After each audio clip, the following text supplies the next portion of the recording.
ಸ್ನೇಹಿತರ ಅತ್ಯಂತ ವಿಶೇಷವಾದ, ಅತ್ಯಂತ ಪ್ರಸ್ತುತವಾದ ಮತ್ತು ಅತ್ಯಂತ ವೈಜ್ಞಾನಿಕವಾದ ಒಂದು ಕಾರ್ಯಕ್ರಮಕ್ಕೆ ತಮಗೆ ಸ್ವಾಗತವನ್ನು ಕೋರ್ತಾ ಇದ್ದೇನೆ.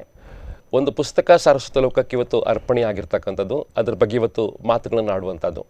ಸ್ವತಃ ಪುಸ್ತಕದ ಲೇಖಕರು ಇವತ್ತು ನಮ್ಮ ಜೊತೆಗಿದ್ದಾರೆ. ಅವರು ಹಿಂದೆ ಬರೆದಿರತಕ್ಕಂತಹ ಎಲ್ಲ ಪುಸ್ತಕಗಳು ಕೂಡ ವೈಜ್ಞಾನಿಕವಾಗಿದೆ, ಪ್ರಸ್ತುತವಾಗಿದೆ ಮತ್ತು ಸಂಗತವಾಗಿದೆ. ಜನ ಅದನ್ನು ಬಹಳ ಭಾವುಕವಾಗಿ ತಗೊಂಡಿದ್ದಾರೆ. ಸ್ನೇಹಿತರೆ, ಅಷ್ಟೇ ಶ್ರೇಷ್ಠವಾಗಿರ್ತಕ್ಕಂಥ ಪುಸ್ತಕ ಹುತ್ತ ಸುತ್ತಮುತ್ತ ಅಂತ ಹೇಳುವಂಥ ಪುಸ್ತಕವನ್ನು ಬರೆದಿರ್ತಕ್ಕಂಥವರು ಗುರ್ರಾಸ್ ಅನಿಲ್ ಅವರು. ಅವರನ್ನು ಚೆನ್ನಾಗಿ ಬಲ್ಲವರು ಖಂಡಿತವಾಗಿ ಅರ್ಥ ಮಾಡ್ಕೊಂಡಿದ್ದಾರೆ. ಅವರು ವೈಜ್ಞಾನಿಕವಾಗಿ ಯೋಚನೆಗಳನ್ನು ಮಾಡ್ತಾರೆ, ವಿಕಾಸದ ಹಂತಗಳನ್ನು ಸರಿಯಾಗಿ ಗಮನಿಸ್ಕೊಂಡಿದ್ದಾರೆ ಮತ್ತು ಬಹಳ ಪ್ರೀತಿಯಿಂದ ಹಾವುಗಳ ಬಗ್ಗೆ ಅವರು ಬರೆದಿರ್ತಕ್ಕಂತಹ ಎಲ್ಲ ಅನುಭವ ಕಥನಗಳು ಕೂಡ ಶ್ರೇಷ್ಠವಾಗಿರ್ತಕ್ಕಂಥದ್ದು. ಅಂಕಣಗಳನ್ನು ಬರೆದಿದ್ದಾರೆ, ಲೇಖನಗಳನ್ನು ಬರೆದಿದ್ದಾರೆ. ಅವರೆಲ್ಲ ಪುಸ್ತಕಗಳು ಕೂಡ ತುಂಬ ಜನಪ್ರಿಯವಾಗಿದೆ. ಈ ಪುಸ್ತಕ ಕೂಡ ಇವತ್ತು ಸಾಕಷ್ಟು ಕ್ರಾಂತಿಯನ್ನು ಉಂಟು ಮಾಡ್ತಾ ಇದೆ. ಸ್ನೇಹಿತರೆ, ಅವರ ಬಗ್ಗೆ ಮಾತಾಡೋಣ, ಅವರ ಪುಸ್ತಕದ ಬಗ್ಗೆ ಮಾತಾಡೋಣ. ಅವರನ್ನು ನಾನು ಈ ಕಾರ್ಯಕ್ರಮ ಅತ್ಯಂತ ಪ್ರೀತಿಯಿಂದ ಸ್ವಾಗತ ಮಾಡ್ತಾ ಇದ್ದೇನೆ. ಗುರ್ರಾಸ್ ಅನಿಲ್ ಕಾರ್ಯಕ್ರಮಕ್ಕೆ ಅತ್ಯಂತ ಪ್ರೀತಿಯಿಂದ ಸ್ವಾಗತ ಮಾಡ್ತೇನೆ ಸರ್. ನಿಮ್ಮ ಹಿಂದಿನ ಪುಸ್ತಕವನ್ನು ಜನ ಬಹಳ ಪ್ರೀತಿಯಿಂದ ತಗೊಂಡ್ರು. ಎಲ್ಲ ಪುಸ್ತಕವು ಸೇಲ್ ಆಯಿತು. ಜನ ಅದನ್ನು ಓದಿ ಅಭಿಪ್ರಾಯ ತಿಳಿಸಿ ಸ್ಟಾರ್ಟ್ ಮಾಡಿದರು. ಅಭಿಪ್ರಾಯಗಳು ಹೇಗಿತ್ತು ಅಂತ ಹೇಳಿ ಹಿಂದಿನ ಪುಸ್ತಕದ ಬಗ್ಗೆ? ಬಹುಶಃ ನನಗೆ ನಾನು ಬರೆದಂಥ ಈವರೆಗಿನ ಸುಮಾರು 4 ಪುಸ್ತಕಗಳು, ಇದು ಸೇರಿ 5ನೇ ಪುಸ್ತಕ. ಎಲ್ಲ ಪುಸ್ತಕಗಳಿಗೂ ಒಳ್ಳೆಯ ಪ್ರತಿಕ್ರಿಯೆ ಇತ್ತು. ಎಲ್ಲವೂ ಅಂದರೆ ಸಾಮಾನ್ಯ ನಮ್ಮ ಜನರಿಗೆ ಗೊತ್ತಿಲ್ಲದೆ ಇರುವಂಥ ವಿಷಯಗಳನ್ನು ನಾನು ಇಟ್ಕೊಂಡು ಬರೆದಾಗ ಹೆಚ್ಚಿನ ಜನರಿಗೆ ಆ ಮಾಹಿತಿ ಸಿಕ್ಕಾಗ ಅವರಲ್ಲಿ ಅನೇಕ ರೀತಿಯ ನಂಬಿಕೆಗಳು, ಮೂಢನಂಬಿಕೆಗಳು, ತಪ್ಪು ಕಲ್ಪನೆಗಳೆಲ್ಲ ಇದ್ದವು. ಈ ಪುಸ್ತಕ ಓದಿದ ನಂತರ ಅವರಲ್ಲಿ ಅಷ್ಟೆಲ್ಲ ಬದಲಾವಣೆ ಆಗಲಿಕ್ಕೆ ಶುರುವಾಯಿತು. ಅಂಥವ್ರು ತುಂಬ ಜನ ನನಗೆ ಕರೆ ಮಾಡಿ ತುಂಬ ಇದು ಮಾಡಿದ್ದಾರೆ, ಪ್ರೋತ್ಸಾಹ ನೀಡಿದ್ದಾರೆ. ಅವರಿಗೆ ಗೊತ್ತಿಲ್ಲದ ವಿಷಯವನ್ನು ನಾನು ತಿಳಿಸಿದ್ದಕ್ಕೆ ಧನ್ಯವಾದ ಸಮರ್ಪಣೆ ಮಾಡಿದ್ದಾರೆ. ಅದೇ ಆ ಒಂದು ಪುಸ್ತಕ ಹಾವು ನಾವು ಬರೆದ ನಂತರನೇ ನನಗೆ ಸಿಕ್ಕಂಥ ಪ್ರತಿಕ್ರಿಯೆ ಏನಿದೆ, ಅದರಿಂದನೇ ನಾನು ನನ್ನಲ್ಲಿ ಉತ್ಸಾಹ ಜಾಸ್ತಿಯಾಗಿ ಮತ್ತೆ ನಾನು ಬರೀಲಿಕ್ಕೆ ಶುರು ಮಾಡಿದೆ. ತುಂಬ ವಿಷಯಗಳಿರ್ತವೆ ನಮ್ಮಲ್ಲಿ, ಅದನ್ನು ಪುಸ್ತಕದ ಮೂಲಕ ಆದರೂ ನಾನು ತಿಳಿಸ್ಬೇಕನ್ನೋ ಒಂದು ಕಾಳಜಿ ನನ್ನಲ್ಲಿ ಇದ್ದಿದ್ದರಿಂದ ಬರೀಲಿಕ್ಕೆ ಶುರು ಮಾಡಿದೆ. ಒಳ್ಳೆ ಪ್ರತಿಕ್ರಿಯೆ ಈಗಲೂ ಇದೆ. ಹೌದು, ನನಗೆ ಬಹಳ ಆಶ್ಚರ್ಯ ಆಗುವಂಥದ್ದು, ತುಂಬ ವೈಜ್ಞಾನಿಕವಾಗಿ ನೀವು ಬರಿತಾ ಹೋಗ್ತೀರಿ, ತುಂಬ ವಿಕಾಸದ ಹಂತಗಳನ್ನು ಗಮನಿಸ್ಕೊಳ್ತಾ ಹೋಗ್ತೀರಿ, ಪ್ರಾಣಿಗಳನ್ನು ನೀವು ತುಂಬ ಸೂಕ್ಷ್ಮವಾಗಿ ಗಮನಿಸ್ಕೊಳ್ಳಿ ಸ್ಟಾರ್ಟ್ ಮಾಡ್ತೀರಿ. ಇಷ್ಟೆಲ್ಲ ಯೋಚನೆಗಳು ಎಲ್ಲಿಂದ ಬರ್ತಾವೆ ಅಂತ ಹೇಳಿ? ಇಲ್ಲ, ವೈಜ್ಞಾನಿಕ ಮನೋಧರ್ಮ ಅನ್ನೋದು ನಾವು ಪ್ರಕೃತಿಯನ್ನು ಅಥವಾ ಒಂದು ವಿಷಯವನ್ನು ಗ್ರಹಿಸುವ ರೀತಿಯಲ್ಲಿರುತ್ತೆ. ಯಾವುದೇ ಪೂರ್ವಾಗ್ರಹ ಇಲ್ಲದೆ ನಮ್ಮೊಳಗೆ ಒಂದು ವಿಷಯವನ್ನು ನಾವು ಗ್ರಹಿಸುವಾಗ, ಯಾವುದೇ ಒಂದು ನಂಬಿಕೆ ಆಗಿರ್ಬೋದು, ಒಂದು ಆರಾಧನೆ ಆಗಿರ್ಬೋದು, ಅಥವಾ ಒಂದು ಜೀವನದ ಯಾವುದೋ ಒಂದು ವಿಷಯವನ್ನು ಇಟ್ಟುಕೊಂಡು ನಾವು ಪೂರ್ವಾಗ್ರಹ ಇಲ್ಲದೆ ನಾವು ಅದನ್ನು ಗ್ರಹಿಸಿದಾಗ ಅದರಲ್ಲಿ ವೈಜ್ಞಾನಿಕವಾದ ಮಾಹಿತಿಯೇ ಸಿಗುತ್ತೆ. ಹೆಚ್ಚಿನವ್ರು ಏನು ಮಾಡ್ತಾರೆ ಅಂದರೆ, ಒಂದು ವಿಷಯವನ್ನು ಇಟ್ಟುಕೊಂಡು ತಮ್ಮಲ್ಲಿರುವಂಥ ಪೂರ್ವಾಗ್ರಹವನ್ನು ಸೇರಿಸಿಕೊಂಡು ಆ ವಿಷಯವನ್ನು ನೋಡ್ತಾರೆ, ಅಧ್ಯಯನ ಮಾಡ್ತಾರೆ, ಗ್ರಹಿಸಲಿಕ್ಕೆ ಪ್ರಯತ್ನ ಮಾಡ್ತಾರೆ. ಅದರಿಂದ ಹುಟ್ಟುವಂಥದ್ದು ಕೂಡ ನಕಾರಾತ್ಮಕ ಇದೇ ಫಲವೇ ಸಿಗುತ್ತೆ. ನಾನು ಪ್ರತಿಯೊಂದು ವಿಷಯವನ್ನು ನಾನು ಗಮನಿಸಿದ ರೀತಿಯಲ್ಲಿ ನಾನು ಬಾಲ್ಯದಿಂದಲೂ ಬೆಳೆದುಕೊಂಡು ಬಂದಂಥ ರೀತಿಯೇ ಹಾಗೆ ಸಾಮಾನ್ಯವಾಗಿ ಗ್ರಹಿಸುವಂಥದ್ದು, ಒಂದಷ್ಟು ಮೂಢನಂಬಿಕೆ, ಪ್ರಶ್ನಿಸುವಂಥದ್ದು, ಹೆಚ್ಚಾಗಿ ತುಂಬ ನೋಡುವಂಥದ್ದು. ಅದಕ್ಕೆ ಕಾರಣ ಕೂಡ ಒಂದು ಇರ್ಬೋದು, ನಮ್ಮ ತಂದೆ ತಾಯಿಗಳು ಅಥವಾ ನಾನು ಹುಟ್ಟಿ ಬೆಳೆದಂಥ ಪರಿಸರದಲ್ಲಿ ಆ ರೀತಿಯ ಮೌಢ್ಯತೆಗಳು ಸುಮಾರು ಒಂದು 40 ವರ್ಷದ ಹಿಂದೆ ಈಗಿರುವಂಥ ಮೌಢ್ಯತೆಗಳು ಯಾವ ವಿಷಯದ ಬಗ್ಗೆ ಅಷ್ಟು ಅತಿರೇಕದಲ್ಲಿ ಇರಲಿಲ್ಲ ಅಂತ ಅನಿಸುತ್ತೆ ನನಗೆ. ಸೊ ಆವಾಗ ಆ ರೀತಿಯ ಒಂದು ವಾತಾವರಣ ಇದ್ದುದರಿಂದ ನನ್ನ ಬಾಲ್ಯ ಕೂಡ ಅದೇ ರೀತಿ ಕಳೆಯಿತು. ಅಂದರೆ ಪೂರ್ವಾಗ್ರಹ ಪೀಡಿತನಾಗದೆ ಒಂದು ವಿಷಯವನ್ನು ಗ್ರಹಿಸುವಂಥ ಮನಸ್ಸು ಬಂತು. ಅಲ್ಲಿಂದ ಆ ಗ್ರಹಿಸುವಿಕೆಯೇ ನನಗೆ ಈ ವೈಜ್ಞಾನಿಕ ದೃಷ್ಟಿಕೋನವನ್ನು ನೀಡಿತು. ಅಲ್ಲಿ ಬಂದಂಥ ವಿಷಯಗಳು ಅಷ್ಟೇ ಕರಾರುವಕ್ಕಾಗಿರ್ತವೆ. ಅದನ್ನೇ ನಾನು ಬರೀಲಿಕ್ಕೆ ಪ್ರಯತ್ನ ಮಾಡಿದೆ. ಹೇಗಿದೆ ಅದನ್ನು ಹಾಗೆ ಬರೆಯುವಂಥದ್ದು. ಹೌದು, ನಾನು ಈ ಪುಸ್ತಕವನ್ನು ಓದ್ಲಿಕ್ಕೆ ಸ್ಟಾರ್ಟ್ ಮಾಡ್ದೆ ನಂಗೆ ಅನಿಸ್ತು ಅಂತ ಹೇಳಿದ್ರೆ, ಇಲ್ಲಿ ನೀವು ಬರೆದಿರ್ತಕ್ಕ ನಿಮ್ಮ ಜೀವನದ ಅನುಭವಗಳೇ ದೃಷ್ಟಿಕೋನ ವೈಜ್ಞಾನಿಕವಾಗಿರ್ತಕ್ಕಂಥದ್ದು. ಸೊ ನಿಮ್ಮ ಜೀವನದಲ್ಲಿ ನೀವು ಕಂಡುಕೊಂಡ ಅನುಭವಗಳನ್ನ, ವಿಶೇಷಗಳನ್ನ ದಾಖಲಿಸ್ತಾ ಹೋಗಿದ್ದೀರಿ, ಸ್ಥಳಗಳನ್ನ ಹೆಸರಿಸಿದ್ದೀರಿ, ತುಂಬಾ ಚೆನ್ನಾಗಿ ವಿಶೇಷಗಳನ್ನ ಬರಿತಾ ಹೋಗಿದ್ದೀರಿ, ವೈಜ್ಞಾನಿಕವಾಗಿ ನೋಡ್ತಾ ಹೋಗಿದ್ದೀರಿ.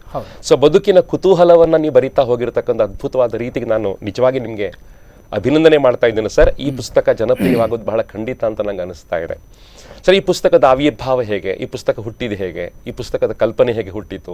ಹುತ್ತದ ಸುತ್ತಮುತ್ತ ಅನ್ನೋದು ತುಂಬ ಸರಳ ಹೆಸರು.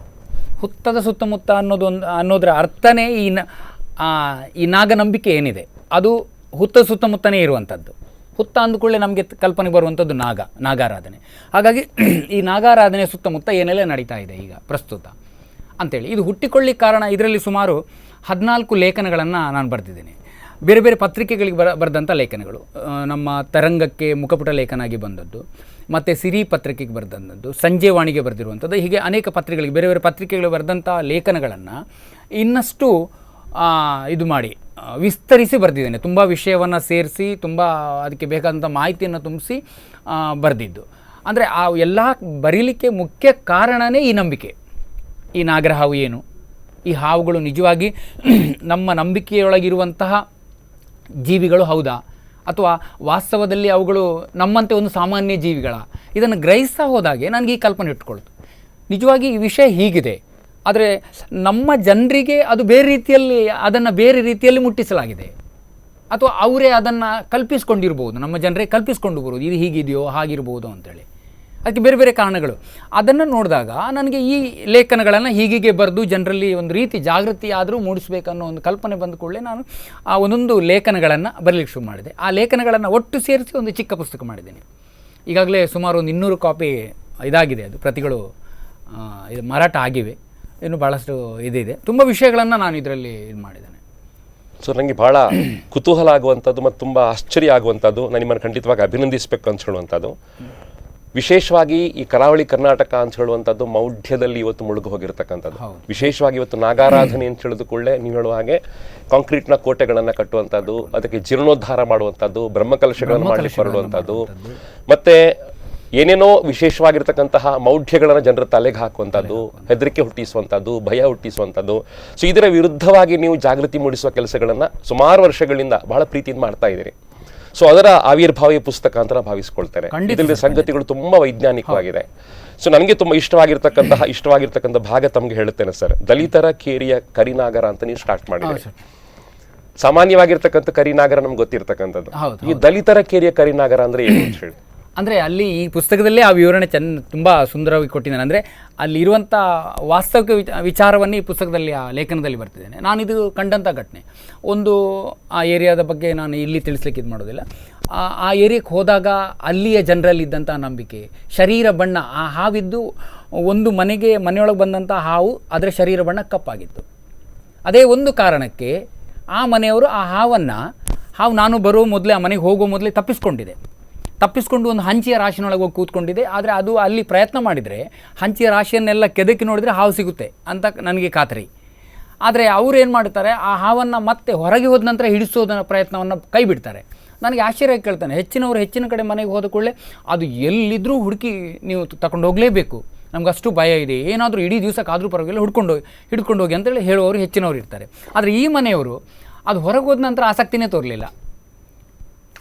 ಯಾಕೆ ಅಂತ ನಾನು ಪ್ರಶ್ನಿಸಿದೆ. ನೀವು ತುಂಬ ಧೈರ್ಯವಂತರು ಅಂತ ನಾನು ಅವ್ರನ್ನ ಸ್ವಲ್ಪ ಇದು ಮಾಡಿದೆ, ಅಭಿನಂದಿಸಿದೆ.